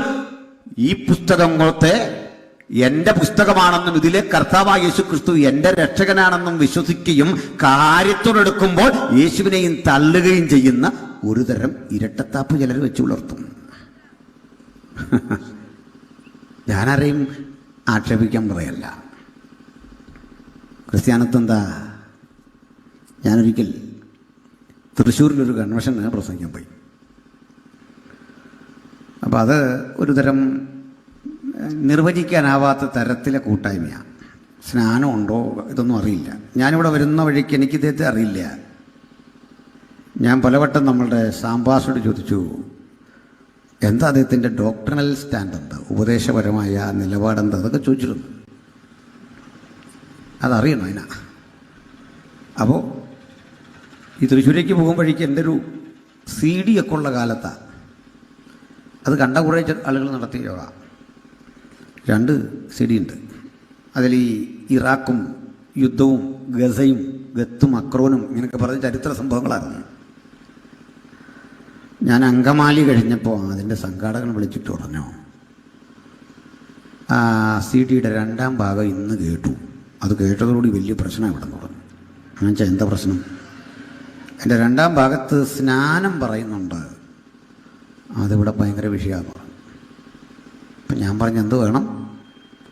ഞാൻ നിൽക്കണോ പോണോ പറഞ്ഞിട്ട് ഞാൻ വണ്ടി ഏതായാലും സൈഡിലൊതുക്കി. അന്നൊക്കെ ഞാൻ ഒറ്റയ്ക്കാണ് യാത്ര. ഇപ്പം ശരീരം അതുപോലെ വയ്യ, വൈഫ് കൂടുണ്ട്. 10-26 കൊല്ലമായി ഈ പ്രസംഗം ആരംഭിച്ചിട്ട്. അപ്പോൾ കോംപ്രമൈസ് ചെയ്യുന്ന പരിപാടിയൊന്നുമില്ല. അതുകൊണ്ട് ഞാൻ തിരികെ പോവാം. എന്ത് വേണം? ആ മനുഷ്യൻ പറയുക, പാസ്റ്റർ വരികയും ചെയ്യണം, പ്രസംഗിക്കുകയും ചെയ്യണം, ആവശ്യമില്ലാത്തൊന്നും പറയരുത്. ഞാൻ മനസ്സിലെടുത്ത്, ദൈവമേ ഇവനെന്തിനാ ക്രിസ്ത്യാനി എന്നറിയപ്പെടുന്നേ? സ്നാനം ആവശ്യമില്ലാത്ത ആണോ? അങ്ങനെയാണെങ്കിൽ സ്നാനം ആവശ്യമില്ലാത്തവൻ സ്നാനപ്പെട്ടു എന്നാണ് വിളിക്കുകയാണ് നമ്മുടെ കർത്താവ്. അതേന്നേ, പ്രാർത്ഥന ആവശ്യമില്ലാത്തവനാ യേശു അവിടുന്ന് പ്രാർത്ഥിച്ചത് നമുക്ക് മാതൃകയാകാൻ. അന്നേരം അദ്ദേഹം പറയുകയാണേ, സാറില്ല ദൈവദാസൻ ഇഞ്ഞ് പോര്, ആ നാവിൽ നിന്ന് ആവശ്യമില്ലാത്തൊന്നും വരാതിരിക്കാൻ ഞങ്ങൾ പ്രാർത്ഥിച്ചോളാം. ഞാൻ പോയി പ്രസംഗിച്ചു. സ്നാനത്തെപ്പറ്റി പറഞ്ഞു. സ്നാനത്തെപ്പറ്റി പറഞ്ഞപ്പോൾ 1ഉം 2ഉമല്ല, ഒരു 45 പേര് യേശുവിനെ രക്ഷിതാവായി സ്വീകരിച്ച് സ്നാനപ്പെടാൻ തയ്യാറായി. ഹല്ലേലൂയ. സത്യം പറയാം, ആ പുള്ളിക്ക് അതൊക്കെ സന്തോഷമായി. പുള്ളി സ്നാനപ്പെട്ടിട്ട് ഇങ്ങനെ മുങ്ങി നടക്കുന്ന പാർട്ടിയാണ്. മുങ്ങി നടക്കുന്നവരെ. ഇത് കഴിഞ്ഞ് പുള്ളിക്കാരൻ എന്നെ കൂട്ടിക്കൊണ്ട് ഒരു 2 നില ബിൽഡിങ്ങിൻ്റെ മുകളിലേക്ക് ചെന്നു. ഈ പിശാച് യേശുവിനെ ലോകത്തിൻ്റെ മഹത്വം കാണിക്കാൻ കൊണ്ടുപോയി എന്ന് പറഞ്ഞല്ലോ, ഞാൻ കൂടെ പോവാണ്. കുറേ ഈ ടെറസിൻ്റെ മുകളിലേക്ക് ചെല്ലുമ്പോൾ ഒരു പള്ളിയൊക്കെ കാണിച്ചു തന്നിട്ട് എന്നോട് പറഞ്ഞു, ഞാൻ ഈ ഇടവകയിൽ നിന്ന് പോകുന്നതാണ്. ഞാൻ അതിനെന്താ കുഴപ്പം? എന്നോട് പറയാ, ദൈവദാസനൊന്നും ഓർക്കരുത്. ഞാൻ പറഞ്ഞല്ല, ഈ പറഞ്ഞത് തന്നെ ഞാൻ ഓർത്തിരിക്കാൻ പാടാ. വേറെന്തോ സംഭവം? ആശാൻ പറയുകയാണേ, ഈ പള്ളി പുരാതനം ഒക്കെ കേട്ട് അവസാനം പറയാം, മതിലേക്കെളുത്ത ക്രൈസ്തവ പാരമ്പര്യമുള്ളൊരു കുടുംബത്തിൽ നിന്നാണ് ഞാൻ വരുന്നത്. ഞാൻ പറഞ്ഞു, ചുമ്മാ ഇങ്ങനൊക്കെ പുളുവടിക്കാതെ. മതിലിലൊന്നും ക്രിസ്ത്യാനി കിളുക്കുകയില്ല, അത് പായലാണ്. അതിനൊരു പെയിൻറ്റ് കിട്ടും, ഒരു വച്ച കിടന്ന് ചാടുന്ന കണ്ടില്ലേ, പായലേ വിട പൂപ്പലേ വിട. നീ പോ.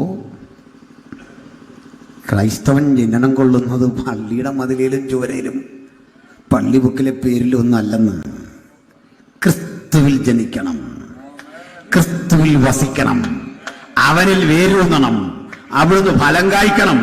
അവനെ കൈക്കൊണ്ടവനെ നാമത്തിൽ വിശ്വസിക്കുന്ന ഏവർക്കും ദൈവമക്കളാകുവാൻ അവൻ അധികാരം കൊടുത്തു. ഇങ്ങനെ വീണ്ടും ജനിക്കണമെന്ന് യേശു പറഞ്ഞു വിട്ടൊരു വക്കീലിൻ്റെ അടുത്താ നിക്കോദിമോസ്.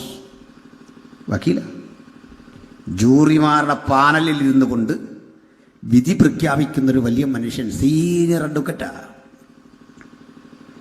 അദ്ദേഹം ഈ പദവി പോവുകയും ചെയ്യരുത്, അപ്പുറത്ത് ചെന്ന് അവർ അംഗീകരിക്കുകയും വേണം. ഈ രീതിയിലൊരു അഡ്ജസ്റ്റ്മെൻറ്റിൽ യേശുവിനെ കാണാൻ വന്നു രാത്രി. ഇപ്പം യേശുവിൻ്റെ ശിഷ്യന്മാരുടെ അവസ്ഥ അറിയാമോ?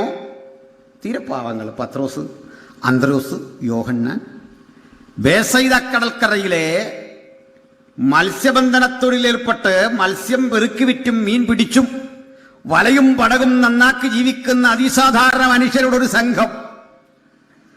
ആ സംഘത്തിൽ സത്യത്തിൽ കപ്പാസിറ്റി ഉള്ള ഒരാളുമില്ല, സമ്പന്നനില്ല, അറിവുള്ളവനുമില്ല. പിന്നെ അവർക്ക് ഇത്ര ധൈര്യം വരാൻ കാരണം എന്താ? ആ ധൈര്യം ഇന്ന് നമ്മളിലും വ്യാപരിക്കണം.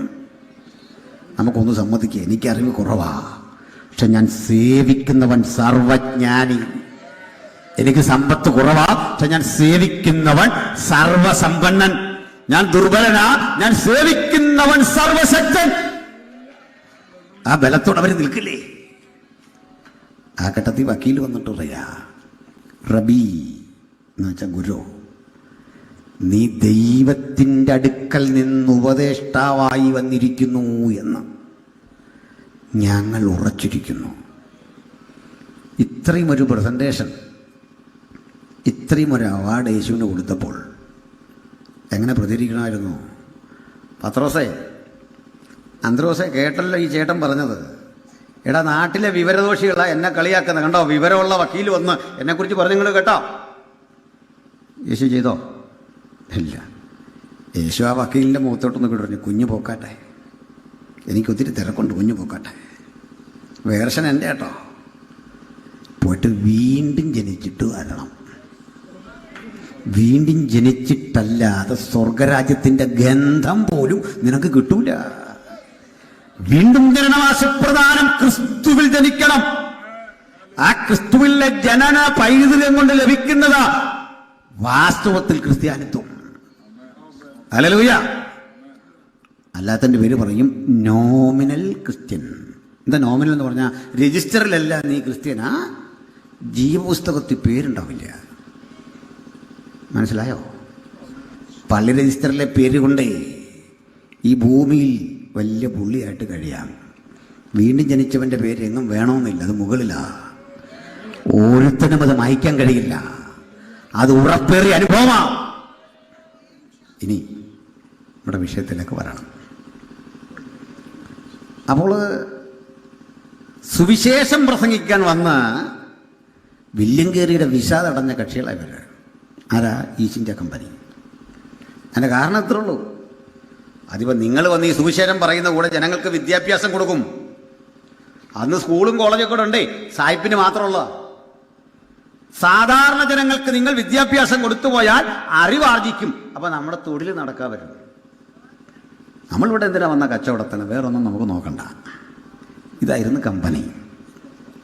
മറ്റൊരു കാര്യം കൂടെ, ഈ സതി നിർമാർജനം ചെയ്യുന്നതിന് ഈസ്റ്റ് ഇന്ത്യ കമ്പനി എതിരായിരുന്നു. സതി എന്നുള്ളൊരു ആചാരം ഉണ്ടായിരുന്നു, നിങ്ങൾക്കറിയാം.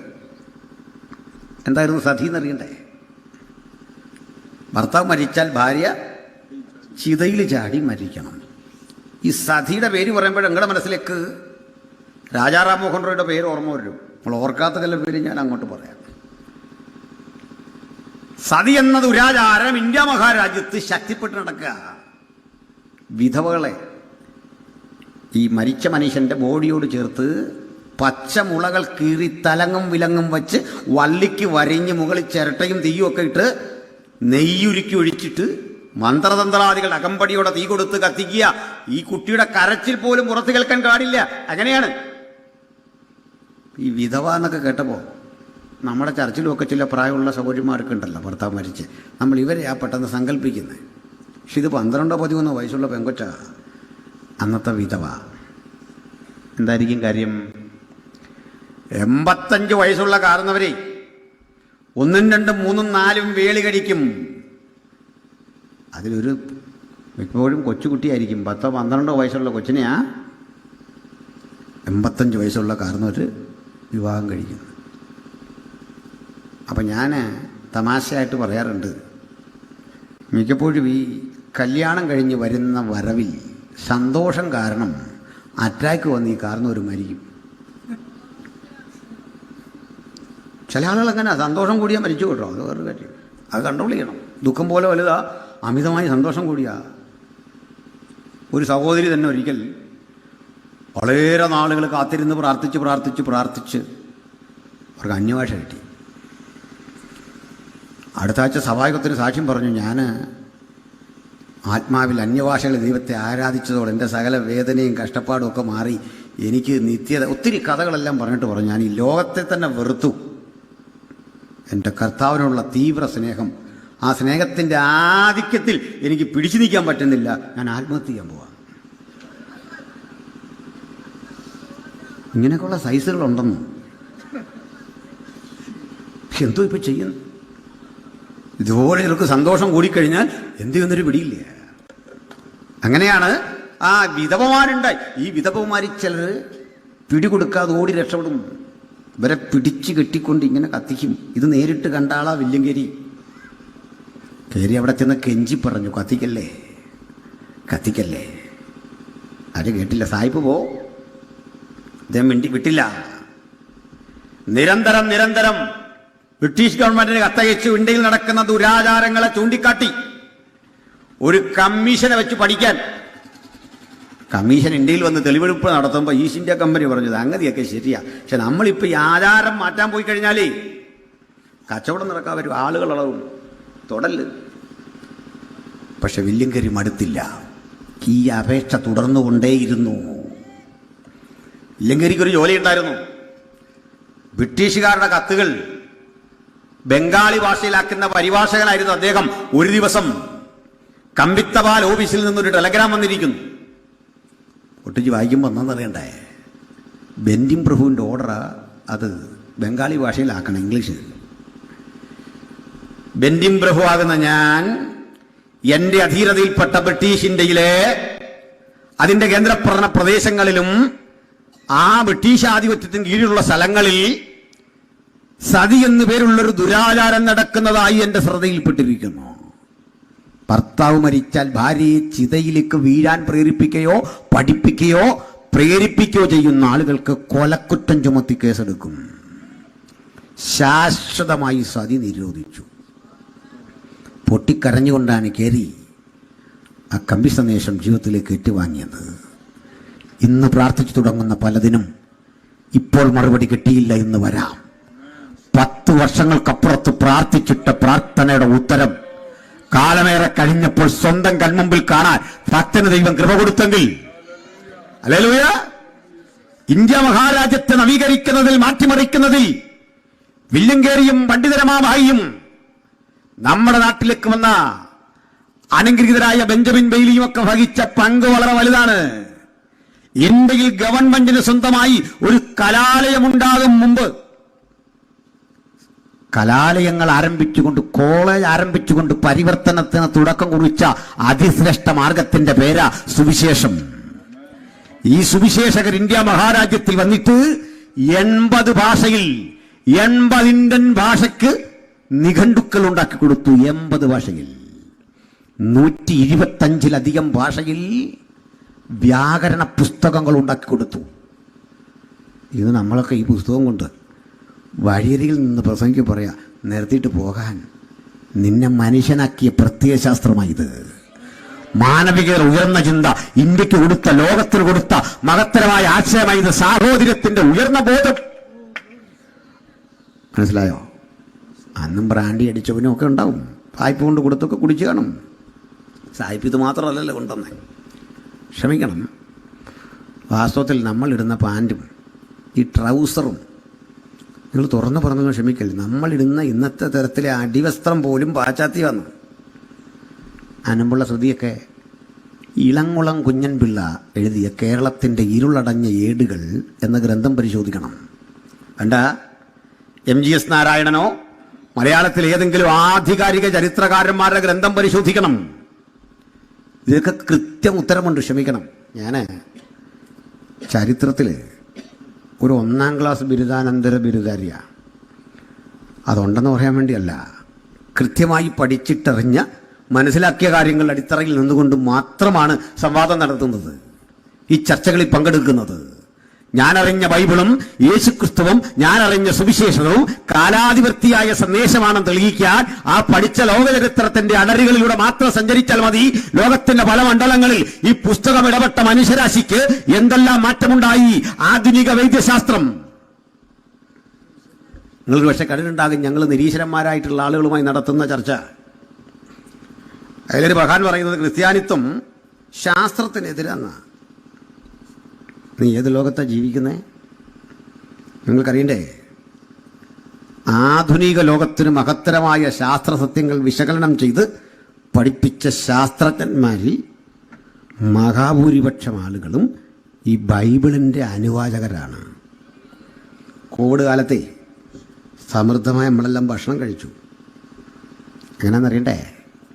ജനിതക ശാസ്ത്രം, ജനറ്റിക് എഞ്ചിനീയറിംഗ് എന്നൊരു സാങ്കേതിക വിദ്യയുണ്ട്. ഈ സാങ്കേതിക വിദ്യയുടെ പ്രാണേതാവ് ഗ്രിഗർ മെൻഡൽ ബൈബിള് വായിക്കുന്നൊരു പുരോഹിതനായിരുന്നു, പ്രസംഗിക്കുന്ന ആളെ. ഈ ജ്വലിച്ചു നിൽക്കുന്ന വൈദ്യുത ദീപങ്ങളില്ലേ, പിതാവ് മൈക്കൽ ഫാരഡേ ഇല്ലേ, ഫാരഡേ യേശുവിനെ പ്രസംഗിക്കുന്ന അനുഗ്രഹിക്കപ്പെട്ടൊരു ദൈവമകനായിരുന്നെന്ന്.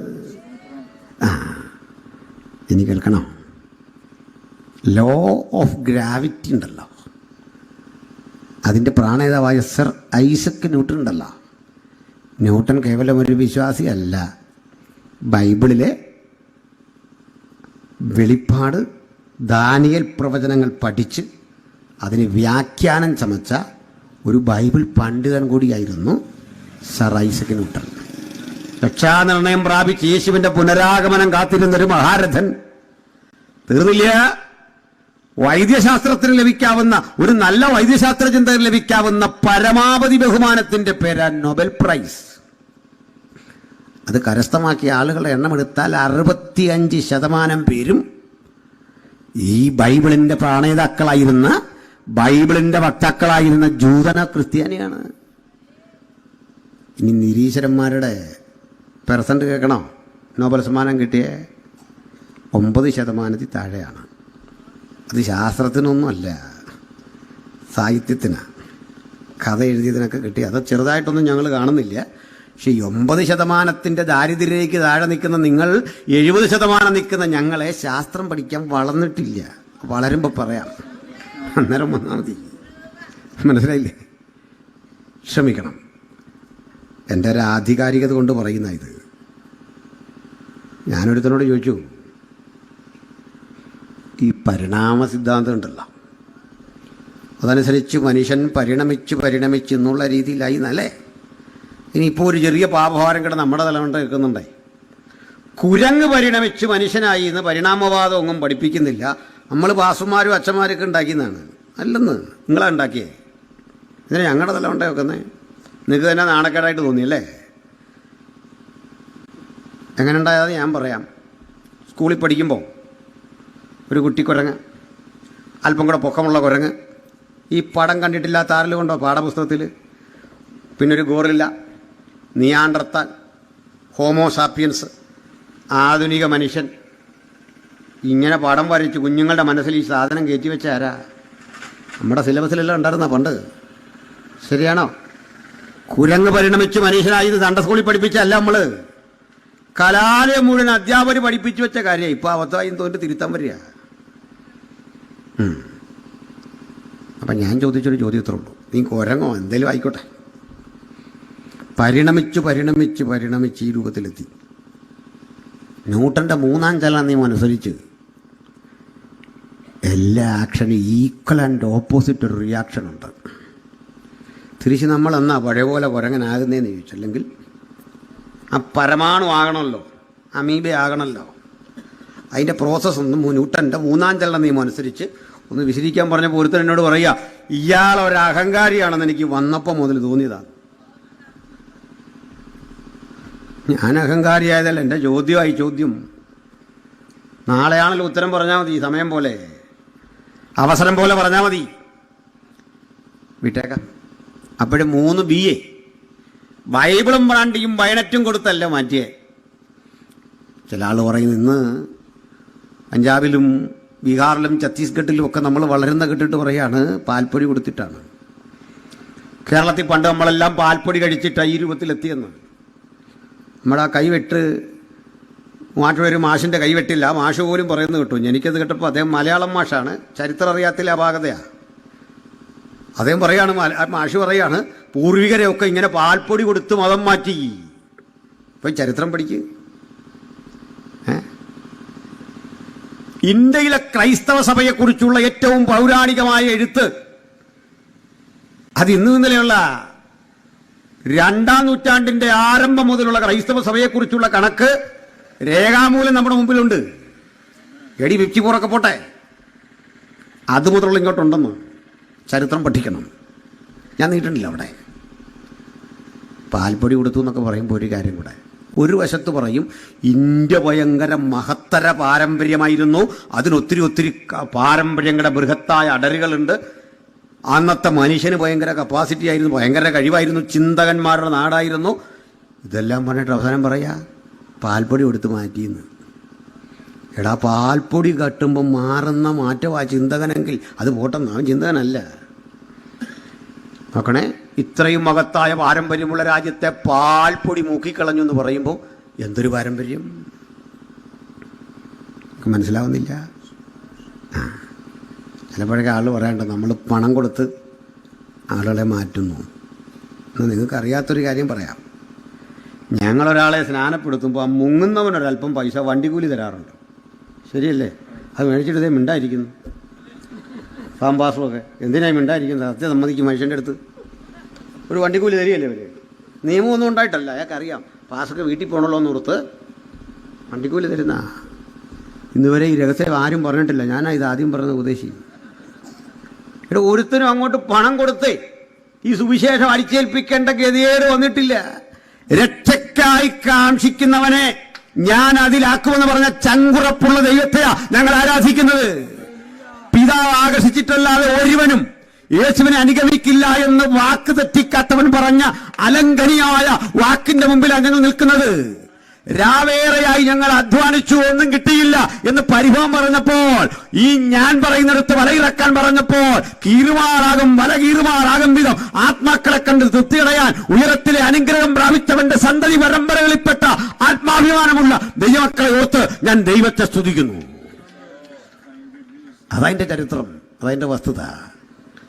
അപ്പോൾ ഈ ബൈബിൾ മുമ്പോട്ട് വെക്കുന്ന ആശയത്തെ നേരിടാനാണ് നിങ്ങൾ തയ്യാറെടുക്കേണ്ടത്. ഞാൻ ആ വിധത്തിലൊക്കെ പറഞ്ഞു ഉപസംഹരിക്കാം. നമ്മൾ വായിച്ച വചനത്തിലൂടെ ഒന്നുകൂടി വരണം. പറ്റുമെങ്കിൽ അത് ഒന്നുകൂടി വായിച്ചു കേട്ടാൽ സന്തോഷമാണ്. ധനനായ യോഹന്നാൻ യേശുവിൻ്റെ അരിമ ശിഷ്യന്മാരിലൊരാളാണ്. കൊച്ചുകുട്ടിയായിരിക്കും യേശുവിൻ്റെ ശിഷ്യനായി. ഇപ്പോൾ പ്രായാധിക്യത്തിൻ്റെ പ്രതിസന്ധികൾ നിറഞ്ഞ ഘട്ടത്തിൽ അദ്ദേഹം എഴുതി സ്ഥാപിക്കുന്ന അവസാന ഘട്ടത്തിലെ ലേഖനങ്ങളാണ് 1, 2, 3 ലേഖനങ്ങൾ. ആ 1-ാം ലേഖനത്തിൻ്റെ 5-ാം അധ്യായം 19 മുതലാണ് ചിന്തയ്ക്കാസ്പദമായി വായിച്ചത്. നമുക്കൊന്നുകൂടെ ആവർത്തിച്ചു കേൾക്കാം. നാം ദൈവത്തിൽ നിന്നുള്ളവർ എന്നും നാം അറിയുന്നു, സർവ്വലോകവും ദുഷ്ടന്റെ അധീനതയിൽ കിടക്കുന്നു. ബൈബിൾ മനുഷ്യരാശിയെ കുറിച്ച് പറയുന്നത് നിങ്ങളുടെ ഉടമസ്ഥതാവകാശം ദൈവത്തിനാണ്. ഒരാശയം അതാ. രണ്ടാമത്തെ ആശയം, പക്ഷേ ഈ ലോകം കിടക്കുന്നത് ദുഷ്ടന്റെ ആധിപത്യത്തിലാണ്. ദൈവത്തിന്റെ ഉടമസ്ഥതയിലുള്ള നിങ്ങൾ ദുഷ്ടന്റെ അധീനതയിൽപ്പെട്ട ഒരു ലോകത്ത് ജീവിക്കുന്നു. പാപപങ്കിലമായൊരു ലോകത്ത് ദൈവത്തിന്റെ ഉടമസ്ഥതയിൽപ്പെട്ട മനുഷ്യൻ ജീവിക്കുന്നു. ദൈവപുത്രൻ വന്നു എന്നും സത്യദൈവത്തെ അറിയുവാൻ നമുക്ക് വിവേകം തന്നു എന്നും വരം നാം അറിയുന്നു. സത്യദൈവത്തെ അറിയാനുള്ള വരം ദൈവപുത്രൻ വന്ന് തന്നു. പിന്നെ നാം സത്യദൈവത്തിൽ അവന്റെ പുത്രനാകുന്ന യേശു ക്രിസ്തുവിൽ തന്നെ ആകുന്നു. പിന്നെ അവൻ സത്യദൈവവും നിത്യജീവനും ആകുന്നു. പിന്നെ കുഞ്ഞുങ്ങളെ വിഗ്രഹങ്ങളോട് അകന്ന് സൂക്ഷിച്ചുകൊള്ളുവിൻ. കേൾക്കണം. ഇതിൽ പറയുന്ന പ്രധാനപ്പെട്ട ചില വിഷയങ്ങൾ നിങ്ങളുടെ ശ്രദ്ധയിലേക്ക് കൊണ്ടുവരാം. ഒന്ന്, സകല മനുഷ്യരാശിയും ദൈവത്തിന്റെ ഉടമസ്ഥതയിൽപ്പെട്ടത്. ഈ ചിന്ത ഇന്ത്യയിലെ ഏതെങ്കിലും വേദപദ്ധതികളിലില്ല. ഉലകത്തിലെ ഏതെങ്കിലും രാജ്യങ്ങൾ രൂപപ്പെട്ട മതതത്വ ചിന്തകളിലൊന്നും മനുഷ്യൻ മുഴുവൻ ഒരു മാതാപിതാക്കളുടെ മക്കളെന്ന ആശയമില്ല. സൃഷ്ടിയിൽ പോലും വിവേചനത്തിന്റെ വർണ്ണവ്യവസ്ഥയുടെ വ്യതിയാനങ്ങൾ സൃഷ്ടിച്ചുകൊണ്ട് ഓരോ തരത്തിൽ കഥാകഥനം ചെയ്തപ്പോ വിശുദ്ധ ബൈബിൾ അലംഘനീയമായി പറഞ്ഞൊരു കാര്യം, സകല മനുഷ്യരും ഒരു മാതാപിതാക്കളിൽ നിന്നുള്ളവായി. ഇത് കൃത്യത്തോടെ പ്രസംഗിക്കപ്പെട്ടൊരു സ്ഥലം തത്വചിന്തകരുടെ തറവാട്ടുഭൂമിയായ ഗ്രീസിലെ ഏതൻസ് ആയിരുന്നു. ഒളിമ്പിക്സ് രൂപപ്പെട്ട സ്ഥലം ക്രിസ്തുവിന് 276 വർഷങ്ങൾക്കപ്പുറത്ത് ഒളിമ്പിക്സ് എന്നറിയപ്പെടുന്ന കായിക മാമാങ്കം രൂപപ്പെട്ട ഏതൻസ്, അന്നത്തെ ഗ്രീസിന്റെ പ്രധാനപ്പെട്ട സാംസ്കാരിക നഗരം, സോക്രട്ടീസിന്റെ, പ്ലേറ്റോയുടെ, അരിസ്റ്റോട്ടിലിന്റെ, തെയിൽസിന്റെ, ഡയോജനസിന്റെ ഒക്കെ ഭൂമികൾ.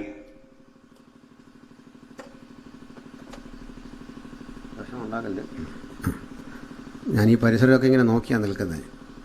ഒന്നാമത് എനിക്ക് അത്യാവശ്യം പ്രശ്നമുണ്ട്. ഈ കൂടെ ഉള്ളല്ലേ, പേടിക്കണ്ടല്ലോ. സ്തോത്രം. അപ്പോൾ ഈ സ്ഥലത്ത് പൗലൂസ് പ്രസംഗിച്ചപ്പോൾ പറയാം, അവിടെ ഇതുപോലെ പരസ്യവത്തിൽ പ്രസംഗിക്കുക. എന്താ പ്രസംഗിക്കുന്ന അറിയണ്ടേ? അല്ലയോ ഏതൻസിലെ ആദരണരായ സഹോദരീ സഹോദരന്മാരെ, ഞാൻ നിങ്ങളുടെ ആരാധനാ സ്ഥലങ്ങളെ ചുറ്റി നടന്നു കണ്ടുകൊണ്ടുവരികയായിരുന്നു. അവിടെ വിചിത്രമായൊരു കാഴ്ചയുണ്ട്. ഒരു ശില്പം വച്ചിരിക്കുന്നു. ആ ശില്പത്തിന് പേരില്ല. പേരില്ലാത്ത ശില്പത്തിന് അവരൊരു പേരിട്ടു, അജ്ഞാതദേവൻ, ദ അൺനോൺ ഗാഡ്. അവിടെ നിന്നിട്ട് പൗലോസ് പ്രസംഗിക്കുക, നിങ്ങൾ അറിയാതെ ഒരു ദേവനെ പൂജിക്കുന്നുണ്ടല്ലോ, അജ്ഞാതദേവൻ. അല്ലേ ഗ്രീക്കുകാരെ, നിങ്ങൾ സെയൂസിനെ ആരാധിക്കുന്നു. നിങ്ങൾ പലവിധത്തിൽപ്പെട്ട ദൈവസങ്കല്പങ്ങളുടെ പിന്നാലെയാണ്. നിങ്ങൾ അറിയാത്ത ഒന്നിനെ കൂടി വച്ചിരിക്കുന്നു. കൊള്ളാം. പക്ഷെ നിങ്ങൾ അറിയാത്തതും ഞാൻ അറിയുന്നതുമായൊരു സത്യം നിങ്ങളെ വെളിപ്പെടുത്താം. അദ്ദേഹം പറയാ, അത്യുന്നതനായ ദൈവം സ്വർഗത്തിനും ഭൂമിക്കും നാഥനാകൊണ്ട് മനുഷ്യന്റെ കൈപ്പണിയായി നിർമ്മിച്ച ദേവാലയങ്ങളിൽ വാസം ചെയ്യുന്നില്ല. അവൻ മനുഷ്യന്റെ കൈകളാൽ ശുശ്രൂഷ ആവശ്യപ്പെടുന്നില്ല. നിങ്ങളെന്തെങ്കിലും കൊടുത്തിട്ട് വേണം അവിടുത്തേക്ക് ജീവിക്കാനെന്ന നിലയിൽ വഴിപാട് സാമഗ്രികൾ സ്വീകരിക്കുന്നില്ല. എത്ര വർഷം മുമ്പാ പറഞ്ഞതറിയണ്ടേ? ഇന്നേക്ക് 2000 ആണ്ടുകൾക്ക് മുമ്പ് ഇത്രയും വികാസം പ്രാപിച്ച ഒരു ചിന്ത അത്രയും പ്രാകൃത കാലഘട്ടത്തിൽ മനുഷ്യരാശിയോട് സംവാദിക്കണമെങ്കിൽ പൗലോസ് എന്ന മനുഷ്യൻ പ്രാപിച്ച വെളിപ്പാടിന്റെ തീഷ്ണത എത്ര വലുതാണെന്ന് ഇന്ന് രാത്രി ദൈവജനം തിരിച്ചറിഞ്ഞുകൊള്ളണം. അതാ ദൈവാത്മാവിന്റെ ചൈതന്യം ഒരുവന്റെ ഉള്ളിൽ വന്നാൽ ഏത് നിഗൂഢതകളുടെ ഇരുട്ടിനെയും ഭേദിച്ചുകൊണ്ട് ആ സത്യവചനം ക്രിയ ചെയ്യും. അതുകൊണ്ട് ഇന്ന് രാത്രി അതേ വചനം അതേ ശക്തിയോടെ അതേ കൃപയോടെ നമ്മുടെ മതത്തിൽ വ്യാപരിക്കുമ്പോൾ ഒന്ന് മനസ്സിലാക്കണം, ഈ വചനം ഇരുട്ടിനെ ദൂരീകരിക്കുന്ന വെളിച്ചമാണ്. ഈ വചനം രോഗശാന്തിയാണ്. ഈ വചനം അത്ഭുത വിടുതലാണ്. മനുഷ്യരെ തലങ്ങും വിലങ്ങും ഒരുപോലെ അനുഗ്രഹിച്ച് യാഥാർത്ഥ്യങ്ങളുടെ ബോധത്തിലേക്ക് അവനെ ഉദ്ദീപിപ്പിക്കുന്ന ചിന്താപദ്ധതിയാണ് ഈ ദൈവത്തിന്റെ വചനം. ഹല്ലേലൂയ. എന്താ പറ്റിയേ? ഈ പൗലോസ് ഒന്നുകൂടി പ്രസംഗിച്ചു.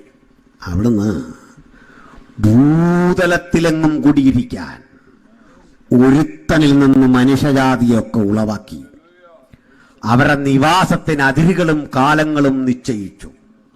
എന്താ ഇതിന്റെ അർത്ഥം? അപ്പോസ്തല പ്രവൃത്തി 17-ാം അധ്യായത്തിൽ പറയുകയാണ്, അവൻ ഭൂതലത്തിലെങ്ങും കുടിയിരിക്കാൻ ഒരുത്തനിൽ നിന്ന് മനുഷ്യജാതിയൊക്കെ ഉളവാക്കി അവരുടെ നിവാസത്തിന് അതിരുകളും കാലങ്ങളും നിശ്ചയിച്ചു. ചുരുക്കി പറഞ്ഞാൽ ഇന്ത്യ മഹാരാജ്യത്തിലെ അട്ടപ്പാടിയിലെ ആദിവാസി മുതൽ അങ്ങകലെ പാലസ്തീനിയായിൽ നിന്നുള്ള അറബിയും തൊട്ടപ്പുറത്ത് ഗസാമുനമ്പിൽ പ്രാണന് വേണ്ടി പോരാടി പരസ്പരം ഏറ്റുമുട്ടുന്ന ജൂതനും അറബിയും അകലെയുള്ള പാശ്ചാത്യ നാട്ടിലെ സായിപ്പും ഈ രാജ്യത്തിലെ ബ്രാഹ്മണനും ലോകത്തിന്റെ 5 വൻകരകളിൽ എവിടൊക്കെ മനുഷ്യനുണ്ടോ ആ മനുഷ്യൻ മുഴുവൻ ഒരപ്പന്റെയും ഒരമ്മയുടെയും മക്കളാണെന്ന് പറയാൻ ചങ്കേറ്റം കട്ടിയ അതുല്യ കൃതിയുടെ പേരാണ് വിശുദ്ധ ബൈബിൾ. ഇത് മനുഷ്യരാശികളെ അതിന്റെ യൂണിവേഴ്സലായ സാർവത്രികമായ ആ കാഴ്ചപ്പാടിൽ ഒന്നായി കാണുന്നു. എന്നിട്ട് ഒന്നിരി പറഞ്ഞു, മനുഷ്യൻ എന്ത് ചെയ്തു? അവന്റെ ഇഷ്ടത്തിന് അതിരുകളും കാലങ്ങളും ഒക്കെ നിശ്ചയിച്ചിട്ട് അവൻ ജാതിയും മതവും വർണ്ണവും വർഗവും ഒക്കെ ഉണ്ടാക്കി. ഇന്ന് ഞങ്ങളുടെ ജോലി ഇതൊക്കെ ശുദ്ധീകരിച്ച് തെളിയിച്ച് ബോധ്യപ്പെടുത്തി ദൈവത്തിന്റെ പദ്ധതിയിലേക്ക് മനുഷ്യരെ കൊണ്ടുവരിക എന്നുള്ളതാണ്. സ്തോത്രം, ഹല്ലേലൂയ, സ്തോത്രം. നമ്മുടെ അസംബ്ലീസ് ഓഫ് ഗോഡ് ചർച്ചിൻ്റെ അടുത്ത കാലം വരെ ഉണ്ടായിരുന്ന സൗത്ത് ഇന്ത്യയിലെ സൂപ്രണ്ടിൻ്റെ പേര് റവറൻഡ് അബ്ദുൽ കരീം എന്നായിരുന്നു. അബ്ദുൽ കരീം, അദ്ദേഹത്തിൻ്റെ പശ്ചാത്തലം മനസ്സിലാവും. അബ്ദുൽ കരീം എന്ന മുസ്ലിം പേരുള്ള മുസ്ലിം പശ്ചാത്തലത്തിൽ ജനിച്ചു വളർന്നൊരു മനുഷ്യൻ ലോകത്തിലെ തന്നെ ഏറ്റവും വലിയ സഭയായ പെന്തക്കോസ്തൽ പ്രസ്ഥാനമായ അസംബ്ലീസ് ഓഫ് ഗോഡിൻ്റെ സൗത്ത് ഇന്ത്യൻ സൂപ്രണ്ടായപ്പോൾ ഒരപാകത ഉണ്ടായില്ല, അത് വളർന്നതേ ഉള്ളൂ. നമ്മുടെ ടാർസൻ ബദറോ കൂടുന്ന ചർച്ച് ഓഫ് ഗോഡ് ഉണ്ടല്ല, ആ ചർച്ച് ഓഫ് ഗോഡ് അങ്ങ് അമേരിക്കയിൽ തുടങ്ങി വെച്ചൊരു ദലിതനാണ്. ആ ചർച്ച് ഓഫ് ഗോഡ് ഇന്ത്യയിൽ വരുമ്പോൾ അതിന് നെടുനായകത്വം വഹിച്ച ആള് AR തങ്കയ്യ അതിശയം എന്ന തമിഴ് ബ്രാഹ്മണനാണ്. PAV സാം പാസ്റ്ററുടെ പിതാവ്. ART അതിശയം. ഒരു ബുദ്ധിമുട്ടും വന്നില്ല അദ്ദേഹത്തെ സ്വീകരിക്കാൻ. ഷാരോൺ ഫെലോഷിപ്പ് എന്നൊരു ചർച്ചുണ്ട് ഇവിടെ. ആ ചർച്ച് സ്ഥാപിച്ചത് ജോൺ അയ്യാപിള്ള സാർ എന്നറിയപ്പെടുന്ന ഒരു നായർ കമ്മ്യൂണിറ്റിയിൽപ്പെട്ട ദൈവദാസനാണ്. നിങ്ങൾക്ക് മനസ്സിലായോ? IPCയുടെ അടുത്ത കാലം വരെയുള്ള അമരക്കാരിൽ പ്രധാനി ജോൺ സുന്ദർ റാവു എന്നറിയപ്പെടുന്ന ദലിതനായിരുന്നു. സമൂഹത്തിൻ്റെ എല്ലാ തട്ടിലും പെട്ട മനുഷ്യരെ ചേർക്കുന്ന, എല്ലാ നിലയിലുമുള്ള മത്സ്യങ്ങൾ കയറുന്ന ബൃഹത്തായ വലയുടെ പേരാ ദൈവത്തിൻ്റെ സഭ. ഹല്ലേലൂയ.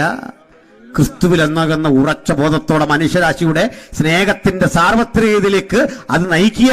ആ പ്രമാണമാ ഈ രാത്രി ഞങ്ങൾ പ്രസംഗിക്കുന്നത്. ഇതൊരു പുതിയ വിഷയമല്ലെന്നേ.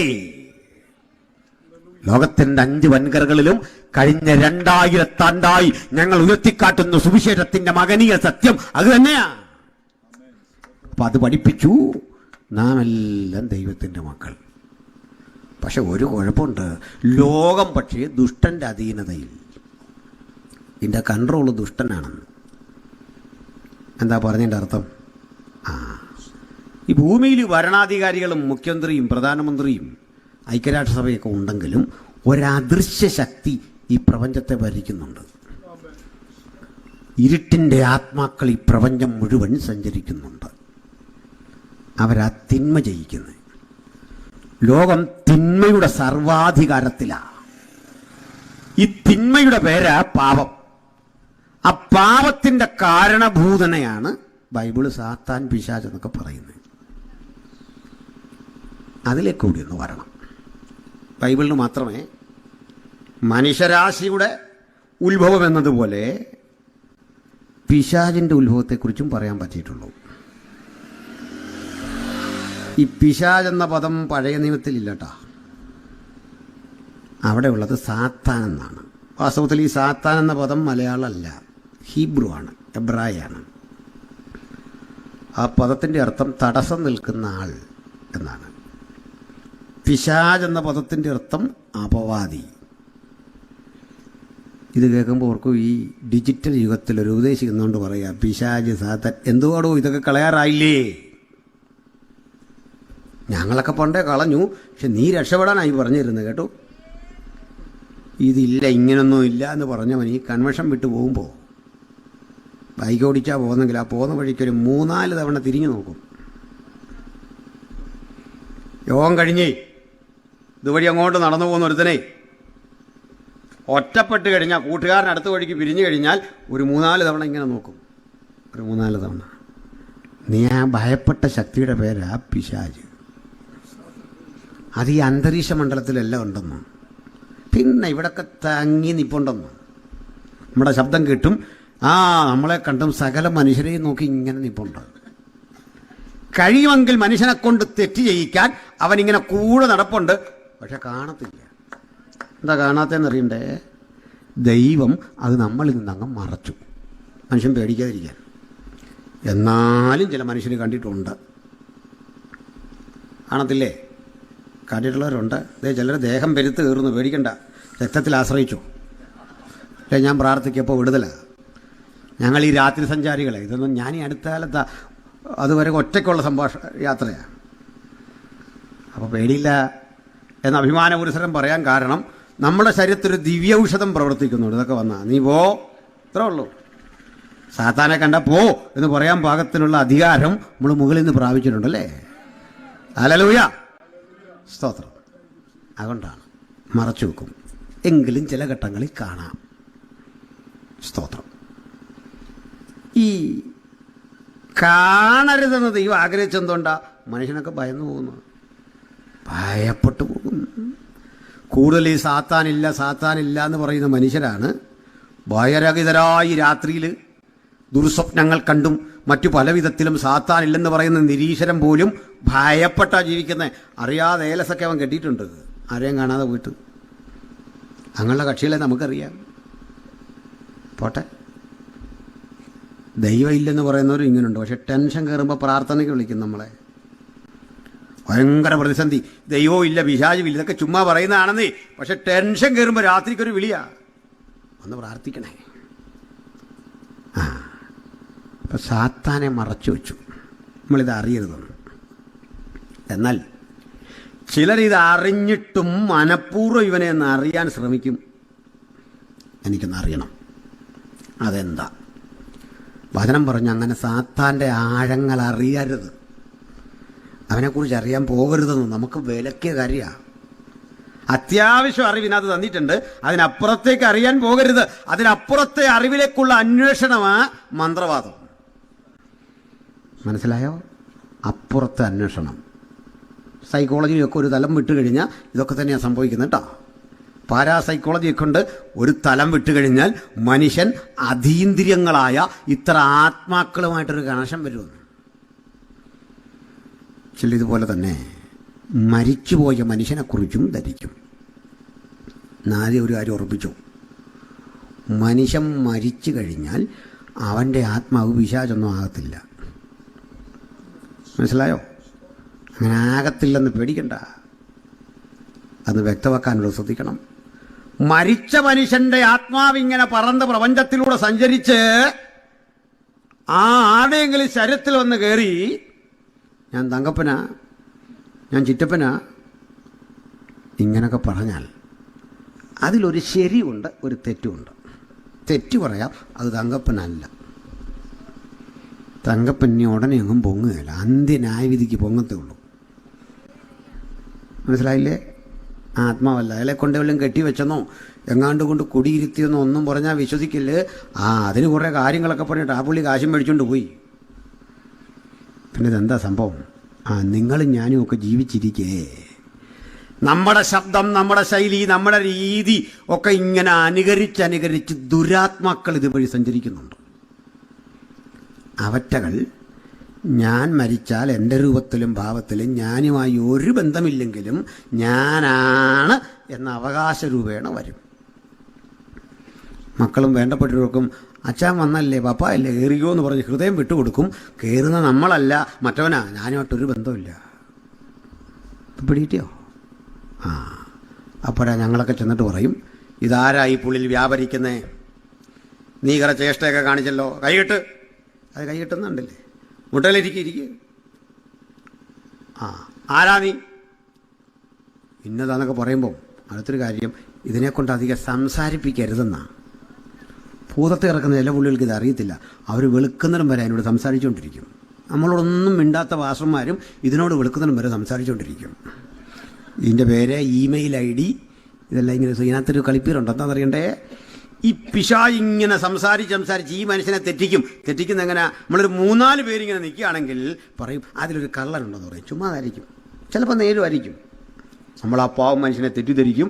എന്നിട്ട് പറയും, കണ്ടോ ഫിലിപ്പോസ് വാസനെക്കുറിച്ച് പറഞ്ഞു കേട്ടോ. ഐക്യത നഷ്ടപ്പെടും. അതിനാ പറഞ്ഞ അതിനെ സംസാരിപ്പിക്കരുതെന്ന്, മിണ്ടരുത്. യേശുവിൻ്റെ അടുത്ത് പിശാചുക്കൾ സംസാരിക്കാൻ വേണ്ടി പറഞ്ഞ് നോനവർ. പിശാച് പറഞ്ഞൊക്കെ മാന്യമായ കാര്യമാണ് പറയാമെന്ന്. എന്താ അറിയണ്ടേ? യേശുവേ മഹോന്നതനായ ദൈവത്തിൻ്റെ പുത്ര. കേട്ടോ, ആരാധിക്കുന്നില്ല സംസാരിച്ചേ. ഇന്നത്തെ പ്രൈസാൻ്റെ വർഷിപ്പുകാരാണെ പറഞ്ഞേനെ ഒന്നുകൂടെ ഉച്ചത്തിൽ പെരുവെള്ളത്തിന് ശബ്ദം പോലെ. അവനെ കൊണ്ട് സംസാരിപ്പിക്കരുത്, മിണ്ടരുത്, ശബ്ദിച്ചില്ല. കാരണം ഇവൻ ഫോഷ്കിൻ്റെ അപ്പനാ. ഒരേ സമയം ഒരാൾ തനിക്ക് തന്നെ മകനും അപ്പനുമായിരുന്നത് ഫോഷ്ക, വേറെ ആരുമില്ല. അതെങ്ങനെയാണെന്ന് പോലും നമുക്കറിയില്ല. പെടിയിട്ടിയ അവനെ സംസാരിപ്പിക്കരുത്. ഒരു ദിവസം അവൻ പറഞ്ഞു, നീ സമയത്തിന് മുമ്പ് തെണ്ണിപ്പിക്കരുത്. കാരണം ഇതിനറിയാം ഒരു ദിവസം ഒരു ന്യായവിധി ഉണ്ട്, അതിനു മുമ്പ് തെണ്ണിപ്പിക്കരുത്. അതാ പറഞ്ഞാൽ ഒന്നുമില്ല, എല്ലാം നിയമാനുസൃതമേ ഉള്ളൂ. നിനക്ക് എന്തു വേണം? പിശാച് പറഞ്ഞു, ഞങ്ങളെ ആ മേയുന്ന പന്നിക്കൂട്ടത്തിൻ്റെ ഇടയ്ക്കോട്ട് വിട്ടേക്കണം. ഇതെല്ലാം പന്നിക്കൂട്ടത്തിൽ പോയി കയറി. പന്നിയിൽ കയറുകയും ബൈബിളിൽ പറയാ ഇവയെല്ലാം കൂടെ അങ്ങോട്ട് ചെന്നിട്ട് കടുന്തൂക്കായി എടുത്ത് കടലിൽ ചാടി. നിങ്ങളിന്ന് ഇസ്രായേലിൽ ചെന്നാൽ ഈ ജാതികളുടെ ഗലീലിയ എന്നൊരു സ്ഥലമുണ്ടല്ലോ, അവിടെ ഈ ഗദരദേശം, അവിടെ ചെന്നാൽ ഇപ്പോഴും നല്ല തടിച്ച പന്നിയെ കാണാം. നമ്മുടെ നാട്ടിലെ പോലല്ല, വ്യത്യാസമുണ്ട്. നമ്മുടെ നാട്ടിൽ ഈ പന്നിയെ കണ്ടാൽ പന്നിസാർ എന്ന് വിളിച്ചിട്ട് സല്യൂട്ട് അടിക്കണം. നമ്മളെക്കാളൊക്കെ പ്രോട്ടോക്കോളും കൊണ്ട് ഒത്തിരി മുകളിലാണ് പന്നിയുടെ റാങ്ക്. വനത്തിലെ ഉദ്യോഗസ്ഥനേക്കാൾ DFOയേക്കാളൊക്കെ റാങ്ക് കൊണ്ടാരാ മുകളിൽ നിൽക്കുന്നത്? കാട്ടുപന്നി. പക്ഷേ പരിഷ്കൃത രാജ്യങ്ങളുടെ സ്ഥിതിയല്ല. അവർ തോക്കെടുത്ത് കാച്ചിക്കളയും പന്നിയെ കണ്ട. നമ്മൾ പന്നിയെ കണ്ട് സല്യൂട്ട് അടിച്ച് നിൽക്കുക. നമുക്കൊക്കെ എന്നാ വിവരം ഉണ്ടാകുന്നൊരു പിടിയില്ല.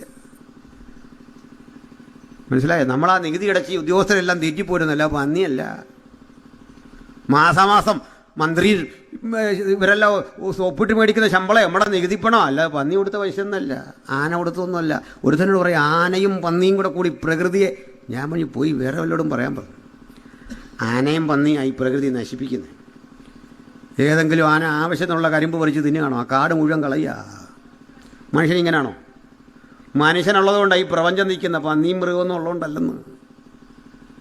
ഗദരദേശത്ത് നിന്നും പന്നിയുണ്ട്. ഈ പന്നിയെ കണ്ടാൽ വെടിവെക്കണമെന്നാണ്. അതിന് പോലീസ് നടക്കില്ലേ, അത് കൃഷി നശിപ്പിക്കുക. പക്ഷേ നമ്മുടെ നാട്ടിൽ കാണുന്നുള്ള ഇനമൊന്നും അല്ല, ഭയങ്കര തൂക്കമുള്ള ആക്കമുള്ള പന്നി. ഞാനിതിനെ കണ്ടപ്പോൾ ഓർത്തു, ദൈവമേ, പണ്ട് പിശാച് കയറിയിട്ട് കടുന്തൂക്കായിട്ട് കുറേ എണ്ണം ചാടിയതിൽ അനുസരണം കെട്ട കുറേ എണ്ണം ഉണ്ടായിരുന്നല്ലോ. അതിൻ്റെ കൊച്ചുമോനാ ഞാനാ കണ്ട പന്നി. അതായത് പണ്ട് കർത്താവ് പറഞ്ഞ് പിശാചുക്കൾ വന്ന് കയറി കടലിൽ കടുന്തൂക്കാട്ട് ചാടിയിട്ടും ചാടാതെ അനുസരണക്കേട് കാണിച്ച് അവിടെങ്ങാണ്ട് പതുങ്ങിയിരുന്ന പന്നിയുടെ തലമുറയിൽപ്പെട്ട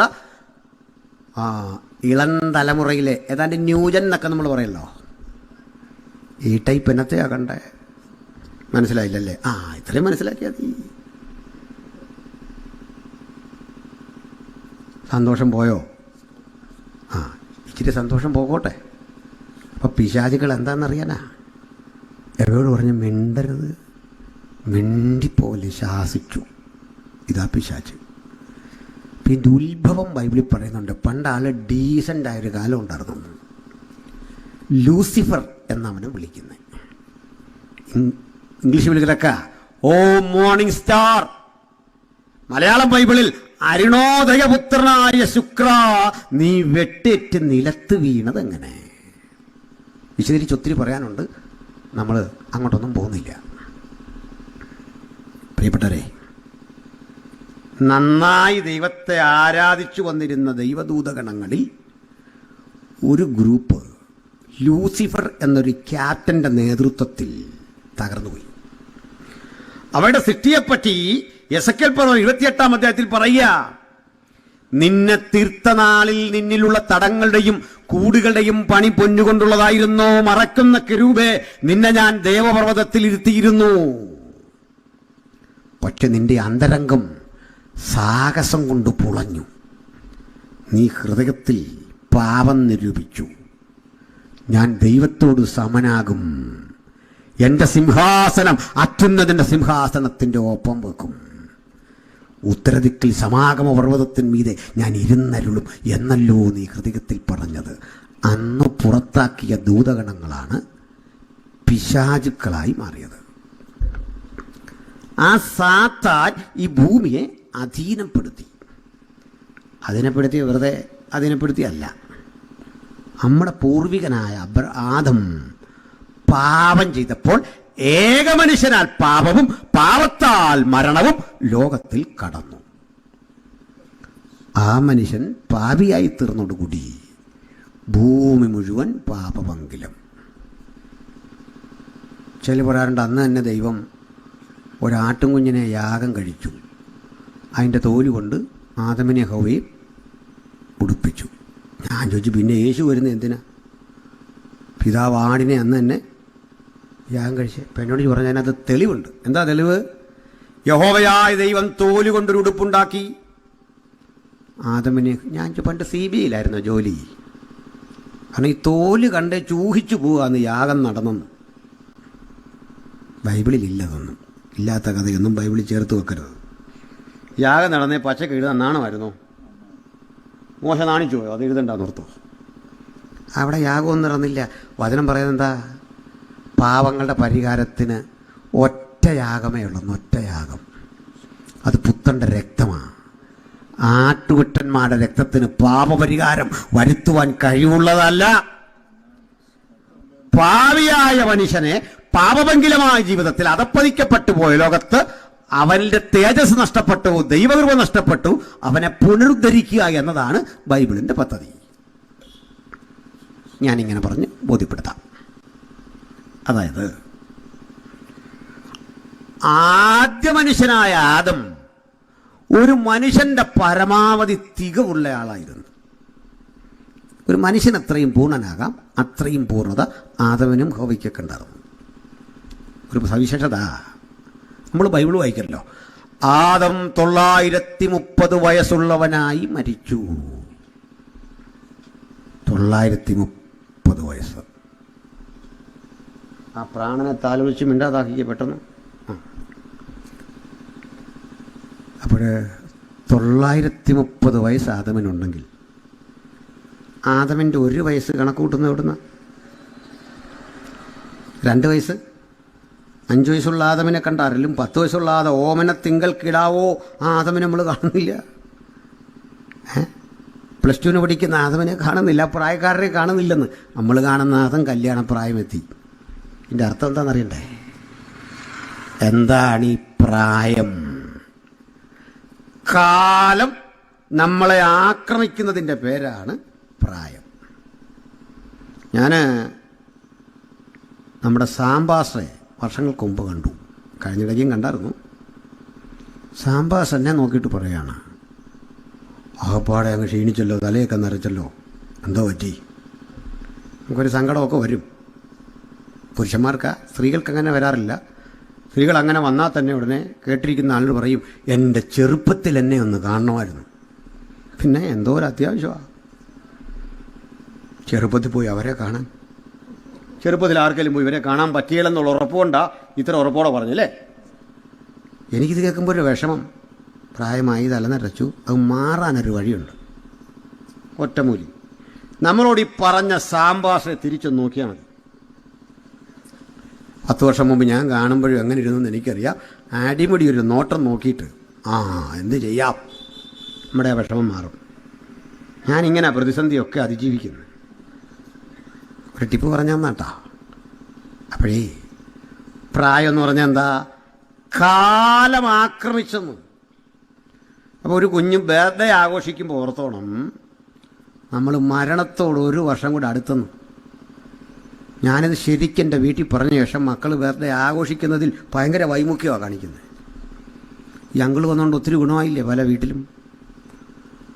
ഓരോ ബർത്ത്ഡേയും സൂചിപ്പിക്കുന്നത് എന്താ? ഞാൻ മരണത്തോട് കുറെ കൂടി അടുത്തു. കാരണം പൂർവികൻ പാപം ചെയ്തു, ഇനി മരിക്കണം. ഏകമനുഷ്യനാൽ പാപവും പാപത്താൽ മരണവും. പക്ഷെ പാപം ചെയ്യാത്ത ആദമിന് മരണമില്ല, അതുകൊണ്ട് പ്രായവുമില്ല. അതുകൊണ്ട് തേജസ്സുള്ള ചുറുചുറുക്കുള്ള നിത്യ യൗവനം ഇങ്ങനെ ശോഭിക്കുന്ന മനോഹര രൂപിയായിരുന്നു ആദം. സംതൃപ്തനായിരുന്നു ആദം. ആരോഗ്യ ദൃഢഗാത്രനായിരുന്നു ആദം. സുന്ദരിയായിരുന്നു ഹൗവ. ആരോഗ്യ ദൃഢഗാത്രമായ ശരീരമായിരുന്നു ഹൗവയുടേതും. പാപം ചെയ്തതോടെ ദൈവതേജസ് നഷ്ടപ്പെട്ടു. പാപിയായി മനുഷ്യൻ. ആ പഴയ ജീവിതത്തിലേക്ക് മനുഷ്യൻ പോകാൻ എല്ലാ ശ്രമങ്ങളും നടത്തി പരാജയപ്പെട്ടു. ഏത് പരിശ്രമത്തിൻ്റെ ഒടുവിൽ മനുഷ്യൻ ചെന്നു ചേരുന്ന സ്ഥലം ശവക്കുഴി. ഈ മനുഷ്യനെ ആ അവസ്ഥയിൽ നിന്ന് ഉദ്ധരിക്കാൻ സത്യദൈവം തന്റെ പുത്രനായ യേശുക്രിസ്തുവിനെ കാലത്തിന്റെ സമ്പൂർണതയിൽ ഇഹലോകത്തിലേക്ക് അയച്ചു. അതാ സുവിശേഷത്തിന്റെ പൊരുൾ. അങ്ങനെ അയച്ച പുത്രൻ ജഡത്തിൽ വെളിപ്പെട്ടു.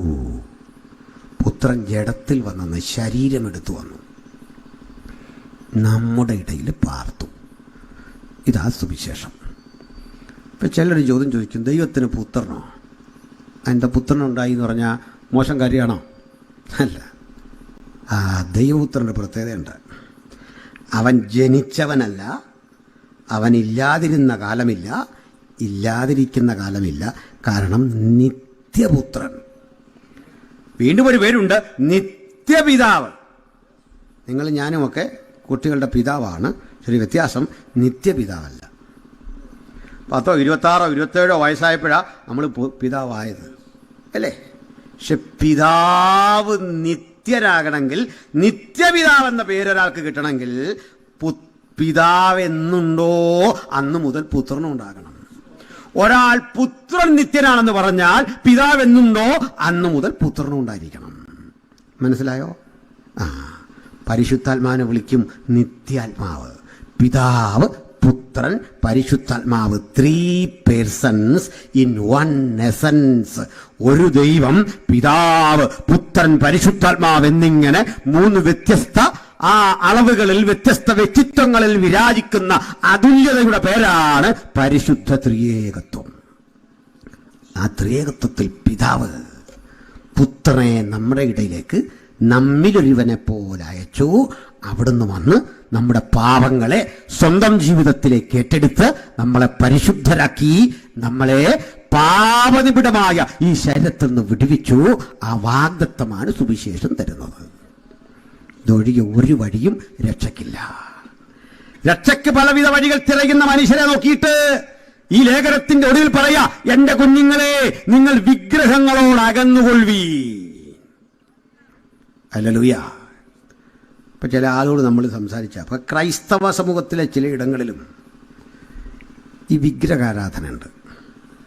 പക്ഷെ ഒരു കാര്യം, ലോകത്തിലൊരു വിഗ്രഹാരാധി അത് വിഗ്രഹമാണെന്ന് സമ്മതിച്ചു തരികയില്ല. അതതിനകത്തെ ടെക്നിക്ക്. പിന്നെന്തിനാ? അതൊരു ഏകാഗ്രത ഉണ്ടാകാൻ. അല്ല, പ്രാർത്ഥിക്കുമ്പോൾ കുഞ്ഞുങ്ങൾക്കൊരു ഒരു ബോധം വരാൻ.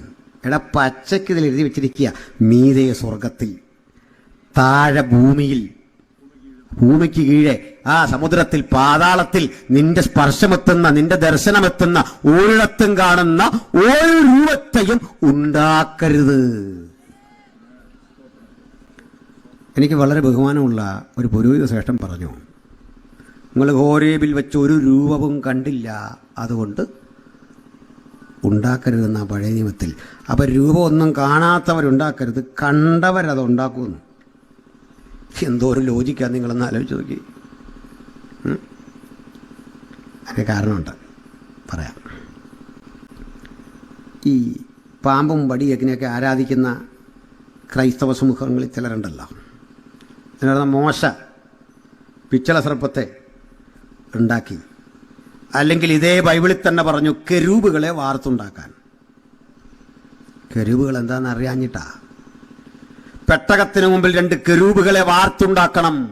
നിങ്ങൾ പറഞ്ഞ അർത്ഥത്തിലാണെങ്കിൽ ലോകത്തിലെ ഏറ്റവും വലിയ വിഗ്രഹാരാധി യഹൂദനായനെ. കാരണം നേരിട്ട് കിട്ടിയ യഹൂദൻ ഇന്നുവരെ ഈ പ്രമാണം ലംഘിച്ചൊരു വിഗ്രഹത്തെ ഉണ്ടാക്കിയിട്ടില്ല, ആരാധിക്കത്തുമില്ല. ബൈബിൾ അത് അനുവദിക്കുന്നില്ല ഒരിക്കലും.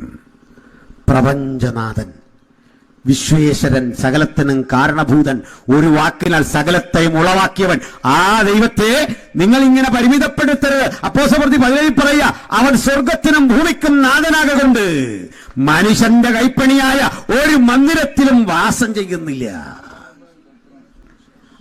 എൻ്റെ കുഞ്ഞുങ്ങളെ, നിങ്ങൾ അതിനോടകന്നിരിപ്പി. എന്നിട്ട് ഒന്നുകൂടി പറഞ്ഞു, നാം സത്യദൈവത്തിൽ, നമ്മുടെ കർത്താവായ യേശുക്രിസ്തുവിന്റെ അസ്തിത്വത്തിൽ, അവന്റെ വ്യക്തിത്വത്തിൽ വിശ്വസിക്കുന്നവരാണെന്ന് പറഞ്ഞിട്ട് ഒന്നുകൂടി പറഞ്ഞു, അവൻ സത്യദൈവവും നിത്യജീവനും. അതുകൂടി പറയാം, ശ്രദ്ധിക്കണം സഹജനെ. ഈ നമുക്ക് ആരാധിക്കാൻ അനുവദിച്ചു തന്ന ഒരു പ്രതിമയുണ്ട്, ഒരു ഇമേജ്, ഒറ്റ ഇമേജ്. അത് മനുഷ്യരാരുണ്ടാക്കിയതല്ല, ജീവനുള്ളൊരു ഇമേജ്. അതാരെയാണെന്നറിയണ്ടേ? യേശുവിൻ്റെ. അതെങ്ങനെയാ പറയുന്നറിയണ്ടേ? മനുഷ്യൻ ടെറാക്കോട്ടയിലോ കല്ലിലോ നിർമ്മിച്ച ശില്പമല്ല വിശുദ്ധ ബൈബിളിലെ യേശു. ഞാനിന്ന് പിണങ്ങില്ലെങ്കിൽ ഒരു ഉദാഹരണം പറയാം, തെളിവ് പറയാം. ലോകത്തെവിടെ ക്രൂശുമരണത്തിൻ്റെ ഇമേജ് നിങ്ങൾ കണ്ടോ, അതിനകത്തെല്ലാം ഫോൾട്ടുണ്ട്. എന്താ ഫോൾട്ടെന്നറിയണ്ടേ? സകല ഇമേജിലും യേശുവിൻ്റെ കയ്യിൽ ആണി അടിച്ചിരിക്കുന്ന കൈവെള്ളയില, അത് തെറ്റാണ്. റോമിലെ ശിക്ഷാരീതി അനുസരിച്ച് റോമൻ ചരിത്രം പഠിക്കുന്ന ആളുകൾക്ക് മനസ്സിലാകും, ക്രൂശിക്കപ്പെടാൻ നിയോഗിച്ചവൻ്റെ കൈ തണ്ടയിലാണ് ആണി അടിക്കേണ്ടത്. റിസ്റ്റ്, മണിബന്ധം, ഇതാ ഇവിടെ എന്തെന്നറിയണ്ടേ? നിയോഗിക്കപ്പെട്ട അപ്പോത്തിക്കരി എന്നറിയപ്പെടുന്ന വൈദ്യൻ വരണം. അയാൾ നാഡി പരിശോധിച്ച് ആണി ഇറക്കേണ്ട സ്ഥലം അടയാളപ്പെടുത്തണം. ഞരമ്പ് കെട്ടുകൾ പിണയുന്ന ഈ ഭാഗത്തെ ആണി അടിക്കാൻ അടയാളം കയ്യിലും കാലിലും രേഖപ്പെടുത്തിയിട്ട് കുറ്റപത്രം വായിച്ചു കേൾപ്പിച്ചാലുടൻ ചതുരവടിവുള്ള ആണി, അഗ്രം മുനയുള്ള ആണി 3 ആരാച്ചാർമാർ ചേർന്ന് ഒരേ സമയത്ത് കുത്തിയിറക്കണം.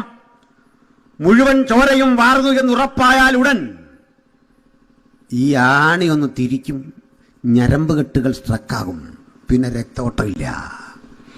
ശരീരത്തിലേക്ക് ആവശ്യത്തിന് ഓക്സിജൻ കിട്ടാതെ, ശ്വാസമെടുക്കാൻ കഴിയാതെ ഈ വ്രണിതഹൃദയൻ പീഡിപ്പിക്കപ്പെട്ടവൻ ഇങ്ങനെ കിടക്കുമ്പോൾ ക്രൂശോട് ചേർത്ത് പിന്നെയാണ് ചുറ്റികയ്ക്ക് ആണിയടിച്ചിറക്കുന്നത്. നിങ്ങളും ഞാനും കണ്ടുപരിചയിച്ച ക്രൂശൊന്നും ഈ തിരുവെഴുത്തിലെ ക്രൂശല്ല. പ്രിയപ്പെട്ടവരെ, കുരിശുമാല അണിഞ്ഞു വന്നെന്റെ സഹോദരങ്ങളുണ്ട്. ഞാൻ നിങ്ങളെ വിമർശിക്കുകയല്ല.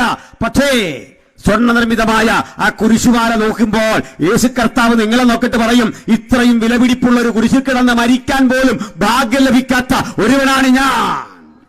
ആ പച്ചമര കുരിശില്ലേ, ആ കുരിശിൽ മരിച്ചവനെ അങ്ങനെയല്ല ഞാനും നിങ്ങളും കാണേണ്ടത്. കുരിശു ചുമക്കാൻ നിനക്ക് മനസ്സുണ്ടെങ്കിൽ അത് കർത്താവ് ജീവിതത്തിൽ തരുന്ന കഷ്ടതകളിൽ അവനോട് പ്രകടിപ്പിക്കേണ്ട ഐക്യദാർഢ്യമാണ്. അക്ഷരാർത്ഥത്തിലെ ആ രൂപങ്ങളെ അല്ല വിശുദ്ധ ബൈബിൾ വിവക്ഷിക്കുന്നത് എന്ന സുവിശേഷ സത്യം ഞങ്ങൾ ഈ രാത്രി ഈ ഗ്രാമത്തെ ഉയർത്തി ബോധ്യം വരുത്തുകയാ. കുരിശിന് 2 ഭാഗങ്ങളാ. സ്റ്റെമ്മുണ്ട്, അതിൻ്റെ വിലങ്ങൻ തടിയുണ്ട്. ഒന്നിൻ്റെ പേര് സിംപ്ലക്സ്, വിലങ്ങൻ തടിയുടെ പേര് പാറ്റീബുലം. ഇത് റോമൻ വേർഡാണ്. ഇത് മാത്രമാ തോളിൽ വെച്ച് ചുമക്കണ്ടേ. അല്ല ഈ ടീ ആകൃതിയിലെ സാധനം അതുപോലെ എടുത്ത് വഴി കൂടെ കൊണ്ടുപോകുന്ന ഏർപ്പാടൊന്നും ഇല്ലെന്നേ. ഇതൊക്കെ എക്സഗ്രേറ്റ് ചെയ്ത കഥകളാ. ഇവ തോളിലേക്ക് വെച്ചിട്ട് കയറിന് വരിഞ്ഞു കിട്ടും. അതും ചിന്തേരും ഒളിവും കൊണ്ട് മനഃപൂർവ്വം ഉണ്ടാക്കി മിനുക്കിയെടുത്ത ഒരു കുരിശൊന്നുമല്ല, ഉരുളൻ തടി തന്നെയാണ്.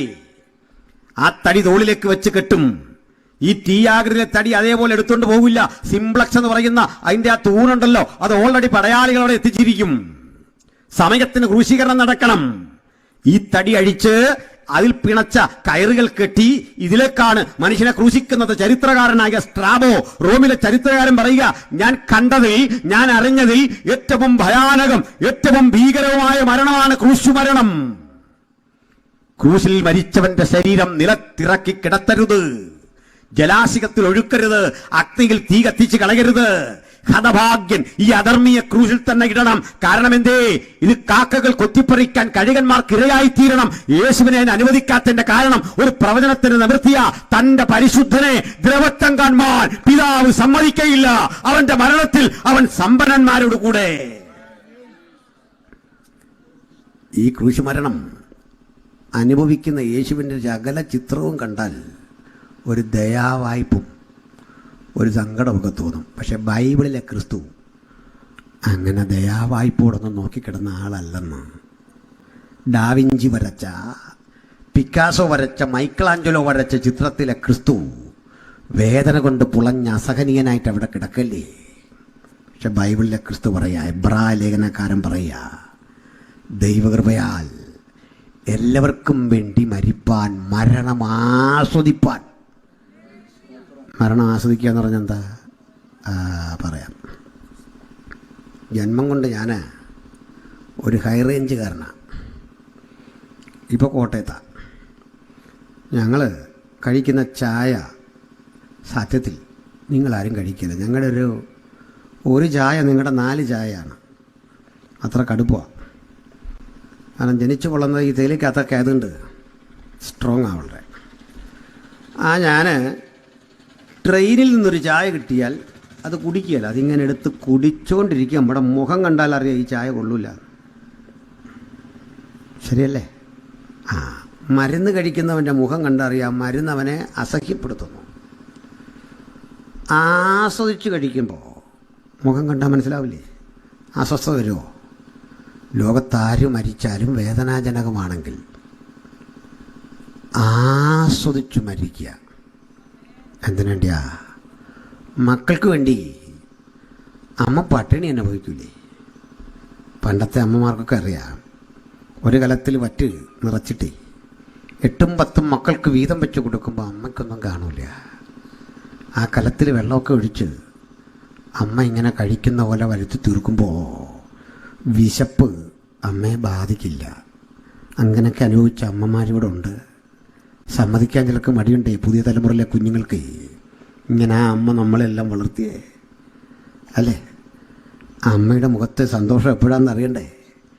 ഞാനും നീയും ആഹാരം വാരിക്കഴിച്ച് ഈ വയറ് നിറയുമ്പോൾ അമ്മയ്ക്കൊരു സംതൃപ്തി. ഇതുപോലെ ആ കാൽവരി ക്രൂശിൽ യേശുവിൻ്റെ സംതൃപ്തി, മനുഷ്യരാശിക്ക് നഷ്ടപ്പെട്ടു പോയ രക്ഷ ആ രക്തത്തിലൂടെ സംജാതമാക്കിയപ്പോൾ അവൻ മരണം ആസ്വദിച്ചു. ഏത് ചിത്രകാരന് ധൈര്യമുണ്ട് ഈ ക്രിസ്തുവിനെ വരയ്ക്കാൻ? നിന്റെ ക്യാൻവാസിനും നിന്റെ ബ്രഷിനും നിന്റെ ചായത്തിനും വഴങ്ങിത്തരാത്ത അതുല്യനായ ഈ ക്രിസ്തുവിനെ ഈ രാത്രി ഞങ്ങൾ കർത്താവിന്റെ രക്ഷിതാവുമായി നിങ്ങളുടെ മുമ്പിൽ ഉയർത്തിക്കാട്ടുന്നത്. അവനെ ക്യാൻവാസിന് വഴങ്ങില്ല, ഈ ബ്രഷിന് വഴങ്ങില്ല, ചായത്തിന് വഴങ്ങില്ല. പക്ഷെ നമ്മുടെ ഹൃദയത്തിൽ ആ ജ്വലനമുണ്ട്. ഒരു തർക്കവും ആ കാര്യത്തിൽ വേണ്ട.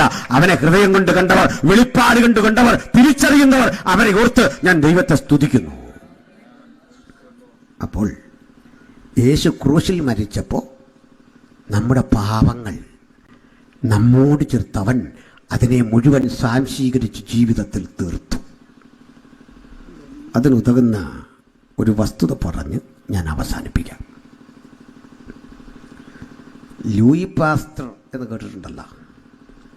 ലൂയി പാസ്റ്റർ IPC കാരനാണോ ചർച്ച കോഡാണോ എന്ന് എനിക്കറിയില്ല. അത് ഈ ബാലേന്ദ്രൻ പാസ്റ്ററോടൊക്കെ ചോദിച്ച് മനസ്സിലാക്കിയാൽ മതി. അദ്ദേഹമാണ് ഈ പേ വിഷം അതിനെതിരെ വാക്സിൻ കണ്ടുപിടിക്കുന്നത്. ഒരു ദൈവമാണ് കേട്ടോ. പേ വിഷം, ഈ പേ ബാധിക്കുന്ന ആളിന് ഹൈഡ്രോഫോബിയ എന്നൊരു മാനസികാവസ്ഥയാണ്. വെള്ളം കണ്ടാൽ ഭയം. അയാൾ ഈ നുരയും പതയൊക്കെ ഇങ്ങനെ വരും. ഈ പേവിഷം ബാധിച്ച ഒരു കൂട്ടുകാരൻ മരിക്കുന്ന അന്ത്യനിമിഷം ലൂയി പാസ്റ്ററെ വല്ലാതെ വിഷമിപ്പിച്ചു. അദ്ദേഹം ഇതിനൊരു വാക്സിൻ പരീക്ഷണം നടത്തുക. തൻ്റെ വിദ്യാർത്ഥികളും താനും ലാബിൽ സുദീർഘനേരം സംസാരിച്ചെടുക്കും. റാബീസ്, അതാണല്ലോ ആ വിഷം, പേവിഷത. ഈ വിഷം ശേഖരിച്ചിട്ടുണ്ട്. ഇത് നമ്മുടെ നേർവസ് സിസ്റ്റത്തെ മുഴുവൻ തകർക്കും, നാഡീവ്യൂഹത്തെ മുഴുവൻ തകർക്കും. വെള്ളം കുടിക്കാൻ കൊണ്ടില്ലുമ്പോൾ ഭയം, ഇതൊക്കെ അതിൽ ഒരു അളവ് വിഷമെടുത്ത് ഒരു കുതിരയെ കുത്തി. കുതിര പിടിച്ച് ചില നാൾ കിടന്നിട്ട് ചത്തു. ഇതേസമയം പല കുതിരകളിൽ ഈ വിഷം പ്രയോഗിച്ചിട്ട് കുതിരകൾ മിക്കതും ചത്തു, എല്ലാം ചത്തു. അതിൽ നുരയും പതയൊക്കെ വന്ന് ഈ ലക്ഷണമൊക്കെ കാട്ടി ചത്തു. ഒരു കുതിരയിൽ വളരെ കുറഞ്ഞ അളവിലെ വിഷം പ്രയോഗിച്ചു. അത് ചത്തൊന്നുമില്ല. ഓരോ ഘട്ടത്തിലും ഈ വിഷത്തിൻ്റെ അളവ് കൂട്ടി ഒരു നിർണായക ദിവസം എത്തിയപ്പോൾ അദ്ദേഹം പറഞ്ഞു, വിദ്യാർത്ഥികളെ, നാളെ വളരെ നിർണായകമാണ്. കാരണം മറ്റു കുതിരകൾ വിഷം ബാധിച്ചു മരിച്ച അളവിലെ വിഷമാണ് നമ്മൾ കൊടുക്കുന്നത്. കൊടുത്തു. കുതിരയ്ക്കൊരു വ്യത്യാസമില്ല, അത് നിന്ന് തിന്നുന്നു, ചാടുന്നു. തൊട്ടടുത്ത ദിവസം ഇതിലും ഇരട്ടി വിഷം. കുതിര മൈൻഡ് ചെയ്യുന്നില്ല, അത് പഴയ പോലെ തന്നെ. അടുത്ത ദിവസം ലോയി പാസ്റ്റർ പറഞ്ഞു, ഇതും ഒരു ക്രിട്ടിക്കൽ ടൈമാണ്. ഇതുവരെ പ്രയോഗിച്ചതിൻ്റെ 10 മടങ്ങ് വീര്യം ഉള്ള വിഷം ഇന്ന് നമ്മൾ തട്ടും. കുത്തി. പക്ഷേ ഇത്തവണ കുതിര ചിനച്ചു, അത് മുരണ്ടു, അത് വീണു. ലൈപ്പാസ് പറഞ്ഞ് വിടണ്ട, ഒന്നുകൂടെ തട്ടണം. അടുത്ത ദിവസം വീണ്ടും കൊടുത്തു. അതിൻ്റെ കണ്ണിലൂടെ സ്രവങ്ങൾ പുറത്തു വന്നു. നുരയും പതയും വായിലൂടെ ചാടി, കൈകാലിട്ടടിച്ചു. ഹൈഡ്രോഫോബിയ ഉയർന്ന നിലയിലേക്ക് ഇത് ബാധിച്ച് കുതിര അബോധാവസ്ഥയിലെത്തി. മരണം കാത്ത് കിടക്കുക. സാറ് പറഞ്ഞു, ഈ കുതിരയെ നിരീക്ഷിച്ചോണം കേട്ടാ. ഒരു പ്രഭാതത്തിലൊരു കുട്ടി നോക്കുമ്പോൾ ഈ കുതിരയ്ക്ക് ഒരു ചെറിയ ചലനം. അയാളൊരൽപ്പം വെള്ളം വെറുതെ ഇങ്ങനെ തളിച്ചപ്പോൾ ഈ കുതിര നാക്ക് നീട്ടി ആ വെള്ളം ഇങ്ങനെ കുടിക്കാൻ ശ്രമിക്കുക. ഈ കുട്ടി ഓടിച്ചെന്ന് ലോയി പാസെ കണ്ടിട്ട് പറഞ്ഞു, സാർ ഒരു മാറ്റം. വാ. വെള്ളം കൊടുത്തപ്പോൾ കുതിര അന്തസ്സായിട്ട് കുടിക്കുന്നു. അങ്ങനെ കുളിപ്പിച്ച് വൃത്തിയാക്കി തീറ്റ കൊടുത്തു. കുതിര മിടുക്കനായി. അങ്ങനെ ഇങ്ങനെ തഴുകി ഈ സ്റ്റേഡിയത്തിലൂടെ ഒരാവർത്തി ഓടിച്ചു. കുതിര ഓടുന്നത് കണ്ട് ലൂയി പാസ്റ്റർ ഒറ്റയ്ക്ക് കൈയടിച്ചു. പുള്ളിക്ക് അതിൻ്റെ അർത്ഥം പിടികിട്ടുന്നുള്ളൂ. സ്റ്റുഡൻറ്റിനെ വിളിച്ചിട്ട് ചോദിച്ചു, എല്ലാം മനസ്സിലായോ? മനസ്സിലായി. എന്താ? കുതിര ഓടുന്നു. അതിപ്പോൾ മനസ്സിലാക്കാൻ വേണ്ടി സയൻറ്റിസ്റ്റ് ആവണമെന്നില്ല, അത് കണ്ടാൽ നമുക്ക് മനസ്സിലാവും കുതിര ഓടുന്നു. അതല്ല പിന്നെന്താ? ഇതിലും വീര്യം കുറഞ്ഞ വിഷം കൊടുത്തപ്പോൾ പല കുതിരകൾ ചത്തു, ഇത് ചത്തില്ല. ഇതിൻ്റെ 10 മടങ്ങ് കൊടുത്തിട്ട് ഏക്കാതെ വന്നതിൻ്റെ കാര്യം മനസ്സിലായോ? ഇല്ല. അതാണ് ആർജിത പ്രതിരോധ ശേഷി, അക്വയർഡ് ഇമ്മ്യൂണിറ്റി. അതിന് വഴിയുണ്ട്. ആ കുതിരയെ കൊല്ലണം. എന്തിന്? അതിൻ്റെ രക്തം ശേഖരിക്കണം. എന്നിട്ട് ആ രക്തത്തിൽ നിന്ന് വാക്സിൻ വികസിപ്പിക്കണം. എന്തിനെന്നോ? ഇതങ്ങോട്ട് പ്രതിരോധമായി കൊടുത്താലേ പേവിഷം ബാധിച്ച അതിൻ്റെ വൈറസുകൾ ആക്രമിക്കാൻ വരുമ്പോൾ ഇവൻ തിരിച്ചടിച്ചിട്ട് പറയും, പോ, നടക്കില്ല. ചികിത്സ മനസ്സിലായോ? ഞാൻ സയൻറ്റിസ്റ്റ് ഒന്നുമല്ല, ശാസ്ത്ര വിദ്യാർത്ഥിയല്ല. മുതൽ ആർജിത ശാസ്ത്രമേ ഉള്ളൂ നമുക്ക്. ഇതിൻ്റെ ആശയം കറക്റ്റാട്ടോ. ഞാൻ പറഞ്ഞ അളവും രീതിയും വ്യത്യാസമാകാം, പക്ഷേ ഐഡിയ കറക്റ്റാണ്. ആൻറ്റിബയോട്ടിക്കിൻ്റെ ഒക്കെ തത്വം ഇതാ. എന്നാലേ ഒരു മറുവശം, ഈ ലൂയി പാസ്റ്റർ ഇത് തുടങ്ങുന്നതിന് മുമ്പ് ഉലകത്തിൽ തുടങ്ങി വെച്ചത് പിതാവായ ദൈവം. നമ്മുടെ സമാധാനത്തിനായുള്ള ശിക്ഷ അവൻ്റെ മേലായി. ആ രക്തത്തിൽ നിന്ന് വികസിപ്പിച്ചെടുത്തൊരു വാക്സിൻ കൊണ്ട് നമ്മുടെ പാപപരിഹാരം യാഥാർത്ഥ്യമാക്കിയെങ്കിൽ അവന്റെ പുത്രനായ യേശുവിന്റെ രക്തം സകല പാപവും പോക്കി നമ്മെ ശുദ്ധീകരിക്കുന്നു. അവന്റെ രക്തത്തിൽ നമുക്ക് അതിക്രമങ്ങളുടെ മോചനം എന്ന വീണ്ടെടുപ്പുണ്ട്. ആ രക്തം ഇന്ന് രാത്രി വിടുതലാകട്ടെ. ആ രക്തം നമുക്ക് ശാശ്വത സമാധാനമാകട്ടെ. ആ രക്തത്തിൽ അഭയം പ്രാപിച്ച് പാപത്തെ അതിജീവിപ്പാൻ അവിടുന്ന് കൃപ തരട്ടെ. അതുകൊണ്ട് ഏത് മാരക രോഗങ്ങൾക്കും ഏത് ജീവൽ പ്രതിസന്ധിക്കും ഉത്തരമായി നസറേയനായ യേശുവിന്റെ രക്തം അത് നമ്മെ പൂർവാനുഭവത്തിലേക്ക് കൂട്ടിക്കൊണ്ടുപോയി നമ്മുടെ വീണ്ടെടുപ്പ് സാർത്ഥകമാക്കും. അതിനുവേണ്ടിയാണ് യേശു തന്റെ പ്രാണൻ കാൽവരിയുടെ കൊലമരത്തിൽ നമുക്ക് വേണ്ടി ത്യാഗം ചെയ്തത്. ഇതാണ് സുവിശേഷം.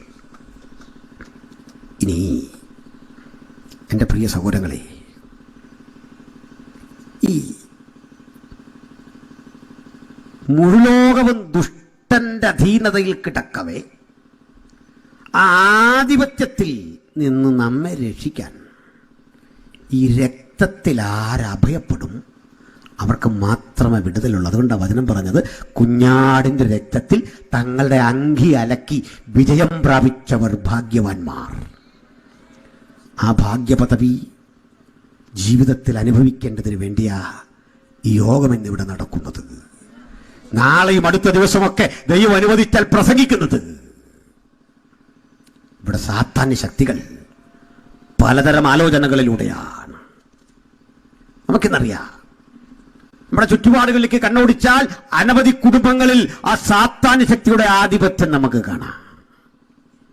അടുത്ത കാലത്ത് കൊണ്ടു ഒരു പയ്യൻ സ്വന്തം അപ്പനെ കൊന്നു വിളിച്ചു.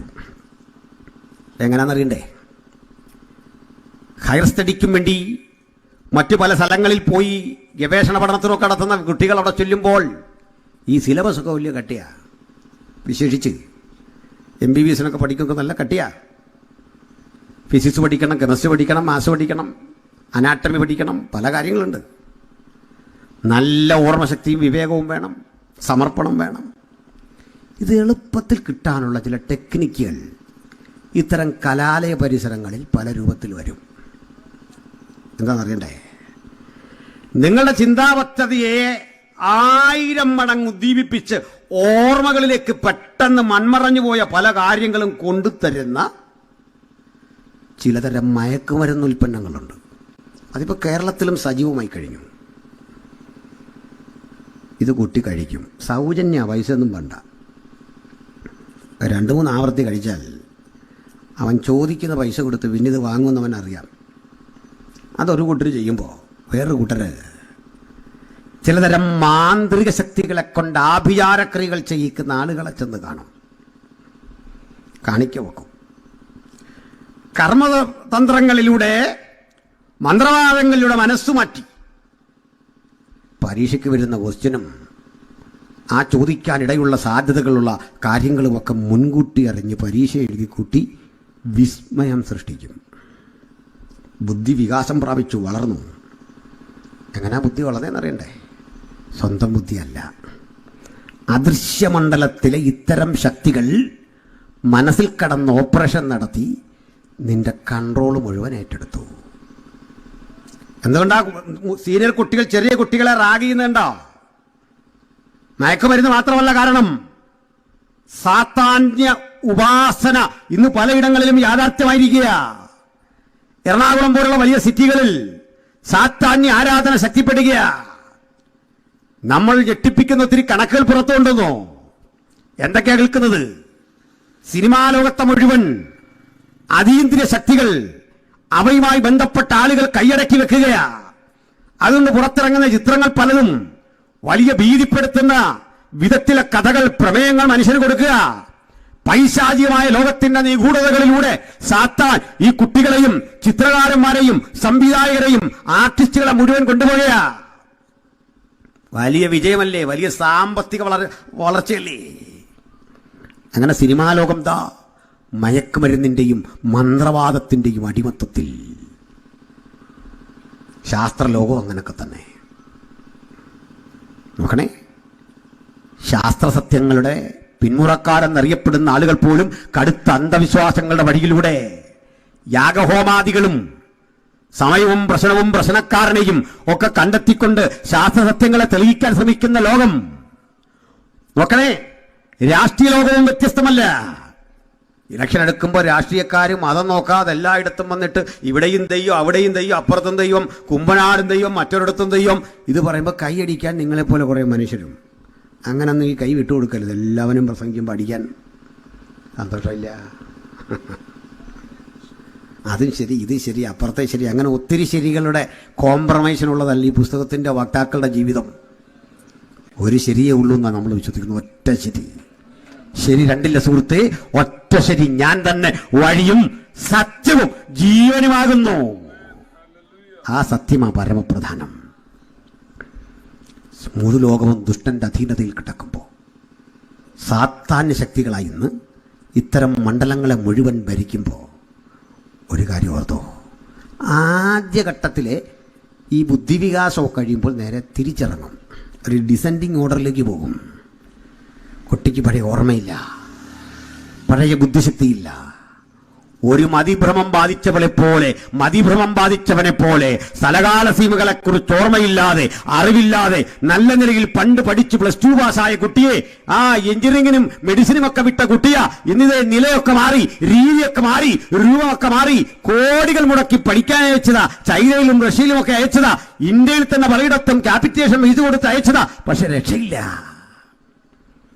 ഈ നിരാശക്കടിമപ്പെട്ടവനെ പിടിച്ചെടുത്ത് അവനെ തിരിച്ചു കൊണ്ടുവരാൻ ഒരു കൗൺസിലിംഗ് വിദഗ്ധരും കഴിയില്ലാതെ ഞാൻ എന്താ ഉറപ്പ് തരാം. അവനെ തിരിച്ച് ജീവിതത്തിലേക്ക് കൊണ്ടുവരാൻ ഇന്ന് വരെ ശാസ്ത്രലോകം ഒരു മരുന്നും കണ്ടെത്തിയിട്ടില്ല. മനസ്സിനെ ബാധിച്ച മാരകമായ ഈ പ്രശ്നത്തിനെ നമ്മുടെ ഞരമ്പുകളെ ത്രസിപ്പിച്ചോ അതിനെ ഉറക്കിയോ കിടത്തുന്ന തരം മരുന്നുകൾ നിരന്തരം കഴിച്ചുകൊണ്ടിരുന്നാൽ ക്ഷീണം വർദ്ധിക്കുന്നതല്ലാതെ പ്രത്യേകിച്ചൊരു ഗുണമുണ്ടാകില്ല. അല്ലെങ്കിൽ കുറെ കൂടി ആളുകൾക്ക് ഷോക്ക് കൊടുത്ത് ഉറക്കി കിടത്തുന്ന വിദ്യയൊക്കെ ഉണ്ട്. അത്തരത്തിലെ വഴികളിലൂടെ മാത്രം മനുഷ്യൻ പോയി കഴിഞ്ഞാൽ, കുട്ടികളെ കൊണ്ടുകൊടുത്തു കഴിഞ്ഞാൽ അവരുടെ ഭാവി എവിടെ ചെന്ന് നിൽക്കും?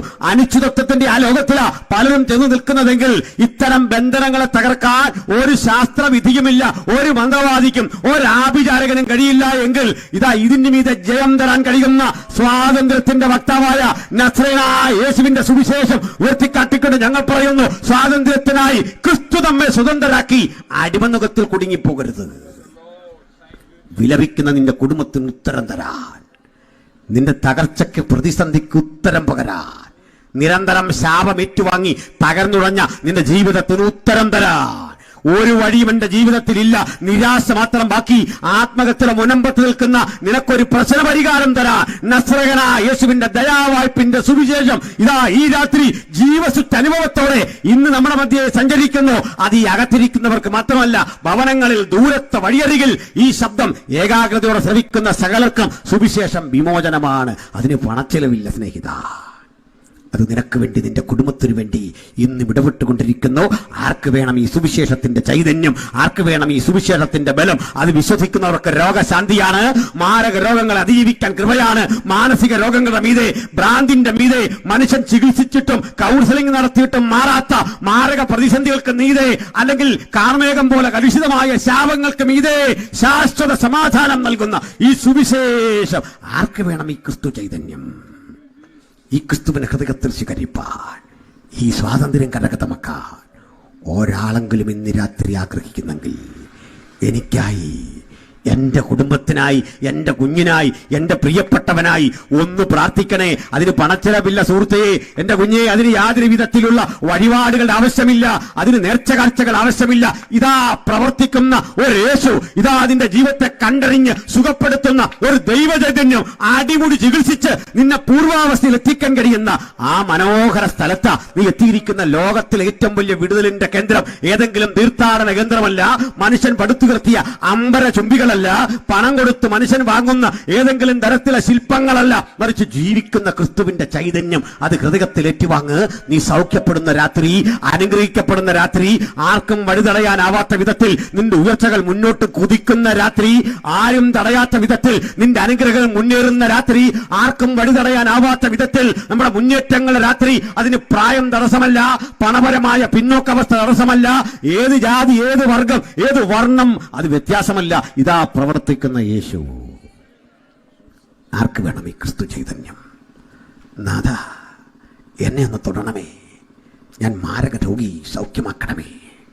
എൻ്റെ കുടുംബത്തെ ഒന്ന് തൊടണമേ, എൻ്റെ കുഞ്ഞിനെ തൊടണമേ. സമാധാനം നഷ്ടപ്പെട്ട എൻ്റെ ജീവിതാവസ്ഥയ്ക്ക് മീതെ നീ ശാശ്വത തണലായിരിക്കണമേ. ഒപ്പം ഇവിടെ പ്രസംഗിക്കപ്പെട്ട യേശു ഉലകത്തിൻ്റെ രക്ഷകൻ. രക്ഷ യേശു ക്രിസ്തുവിൻ്റെ രക്തത്തിലൂടെ മാത്രം. അത് കരഗതമാക്കാൻ ആർക്കിന്ന് രാത്രി മനസ്സുണ്ട്? എനിക്ക് ആ രക്ഷകനെ വേണം, എനിക്ക് ആ രക്ഷകന്റെ അനുഗാമിയാകണം, എനിക്ക് ആ രക്ഷകന് വേണ്ടി നിൽക്കണം. അവിടുത്തെ പാവനമായ ക്രൂശ് വിശ്വാസത്താൽ എനിക്കെന്റെ ചുമലിലേൽക്കണം. യേശുവിന് വേണ്ടി മരിക്കേണ്ടി വന്നാലും ദൃഢചിത്തതയോടെ നിൽക്കണം. എനിക്ക് സ്നാനമേൽക്കണം, യേശുവിന്റെ മകളാകണം, യേശുവിന്റെ മകനാകണം. എനിക്ക് യേശുവിനെ പ്രസംഗിക്കണം. യേശുവിനെ പ്രസംഗിച്ചും പാടിയും എൻ്റെ കർത്താവിനായി ജീവിക്കണം. ഉലകത്തിൻ്റെ രക്ഷകനെ എനിക്ക് അനുധാവനം ചെയ്യണം. ആർക്കാഗ്രഹമുണ്ട്? ഈ പറയപ്പെട്ട ഏതെങ്കിലും വിഷയത്തിൽ നിങ്ങൾക്കൊരാത്മസമർപ്പണമുണ്ടെങ്കിൽ കണ്ണുകളടച്ചാട്ടെ. ഒരാത്മസമർപ്പണമുണ്ടെങ്കിൽ, ഒരു പ്രാർത്ഥന നിങ്ങൾക്കുണ്ടെങ്കിൽ കണ്ണുകളടയ്ക്കുന്ന കൂടെ എനിക്കായി ഒന്ന് പ്രാർത്ഥിക്കണമേ. ഞാനിതായി എന്നെ സമർപ്പിക്കുന്നു യേശുവിനെ അനുഗമിക്കാൻ, രക്ഷാനുഭവം പ്രാപിക്കാൻ. യേശുവാണെൻ്റെ രക്ഷകൻ, ഞാൻ ഉൾക്കൊള്ളുന്നു. എനിക്ക് സ്നാനമേൽക്കണം. ഞാൻ സ്നാനമേറ്റു, യേശുവിൻ്റെ പൈതല, എനിക്ക് യേശുവിനെ പ്രസംഗിക്കണം. ഞാൻ യേശുവിനെ പ്രസംഗിക്കുന്നുണ്ട്, പോരാ, അതിന് മൂർച്ച വേണം, തീവ്രത വേണം. കൂടുതൽ സമർപ്പണത്തോടെ എനിക്ക് യേശുവിനെ അനുഗമിക്കണം. ഞാൻ മാരക രോഗിയാ, എൻ്റെ കുഞ്ഞു രോഗിയ, എൻ്റെ പ്രിയപ്പെട്ടവൾ രോഗിയ, പ്രിയപ്പെട്ടവൻ രോഗിയ. എനിക്കായി ഒന്ന് പ്രാർത്ഥിക്കണം. ആർക്കാഗ്രഹമുണ്ട്? അങ്ങനെ ഹൃദയത്തിൻ്റെ ഉള്ളിൽ വ്യക്തമായ പ്രേരണ ഉള്ളവർ മാത്രം, അങ്ങനെ ആത്മാവ് ഹേമിക്കുന്നവർ മാത്രം കരമുയർത്തിയാൽ ഞങ്ങൾ നിങ്ങൾക്കായി പ്രാർത്ഥിക്കും. ചില കരമുയർത്തുന്നു, ഒരു യൗവനക്കാരൻ കരമുയർത്തി കാണുന്നു, ചില സഹോദരങ്ങൾ കരമുയർത്തി കാണുന്നു, ദൂരത്തും അരികിലും ചില കരമുയർത്തി കാണുന്നു. ഞങ്ങളുടെ ശ്രദ്ധയിൽപ്പെടാതെ ഭവനങ്ങളിൽ ആരെങ്കിലും ഉണ്ടെങ്കിൽ അവർക്കും കരമുയർത്താം. ഞങ്ങൾ പ്രാർത്ഥിക്കും. ചില കൂടി കരമുയർത്തി കാണുന്നു. കരമുയർത്താൻ ദൈവത്തിൻ്റെ പരിശുദ്ധാത്മാവ് ഉള്ളിൽ പ്രേരണ തന്നെങ്കിൽ ആരെയും നോക്കരുത്. വ്യക്തമായ പ്രേരണ ഇല്ലെങ്കിൽ ആരും കരമുയർത്തുകയും അരുത്. ഉയർത്തിയ കരങ്ങൾ താഴ്ത്തിയിടാം. പുതുതായി ആരെങ്കിലും ഉണ്ടോ? Anybody else? Thank you brother, thank you sister, God bless you. Thank you brother, God bless you. ദൂരത്ത് ഞങ്ങളുടെ സൃഷ്ടിയിൽപ്പെടാതെ ആരെങ്കിലും, ഞാൻ ഒരു വാക്കിൽ പ്രാർത്ഥിക്കുന്നു. പരിശുദ്ധനെ, ഞങ്ങൾ അങ്ങയുടെ നാമത്തെ ഉയർത്തുന്നു. ഞങ്ങൾ നിന്റെ ശബ്ദം കേട്ടല്ലോ. ഞങ്ങൾ ഈ വചനത്തിൻ്റെ മുമ്പിൽ ഞങ്ങളെ സമർപ്പിക്കുന്നു. രോഗികൾ, അശരണർ, കഷ്ടപ്പെടുന്നവർ, ദുരിതം അതിൻ്റെ ആഴങ്ങളിൽ സഞ്ചരിക്കുന്നവർ, കുടുംബ സമാധാനം നഷ്ടപ്പെട്ടവർ, ശാപത്തിൻ്റെ വിളനിലങ്ങളിൽ സ്വയം തകർന്നു പോയവർ, അങ്ങനെ ആരെങ്കിലും ഇന്ന് പ്രാർത്ഥന അപേക്ഷിച്ചെങ്കിൽ നസ്രയനായ യേശുവിൻ്റെ കരം തൊട്ട് അവർക്ക് ശാശ്വത സൗഖ്യവും ആശ്വാസവും നൽകണമേ. ഒപ്പം തമ്പുരാനെ, അങ്ങേ ആരെങ്കിലും രക്ഷിതാവായി സ്വീകരിച്ചെങ്കിൽ, അവർ സ്നാനത്തിലേക്ക് നയിക്കത്തക്ക വിധം ആരെങ്കിലും സമർപ്പിച്ചെങ്കിൽ അവരെയും ഞങ്ങൾ അനുഗ്രഹിച്ച് പ്രാർത്ഥിക്കുന്നു. അവിടുന്ന് പ്രാർത്ഥന കേട്ടുകൊണ്ട് സ്തോത്രം. യേശു ക്രിസ്തുവിൻ വിലയേറിയ നാമത്തിൽ തന്നെ ആമേൻ. എല്ലാവർക്കും ഒരിക്കൽ കൂടി വന്ദനം. ഈ വചനങ്ങളാൽ കർത്താവ് നമ്മളെ അനുഗ്രഹിക്കട്ടെ.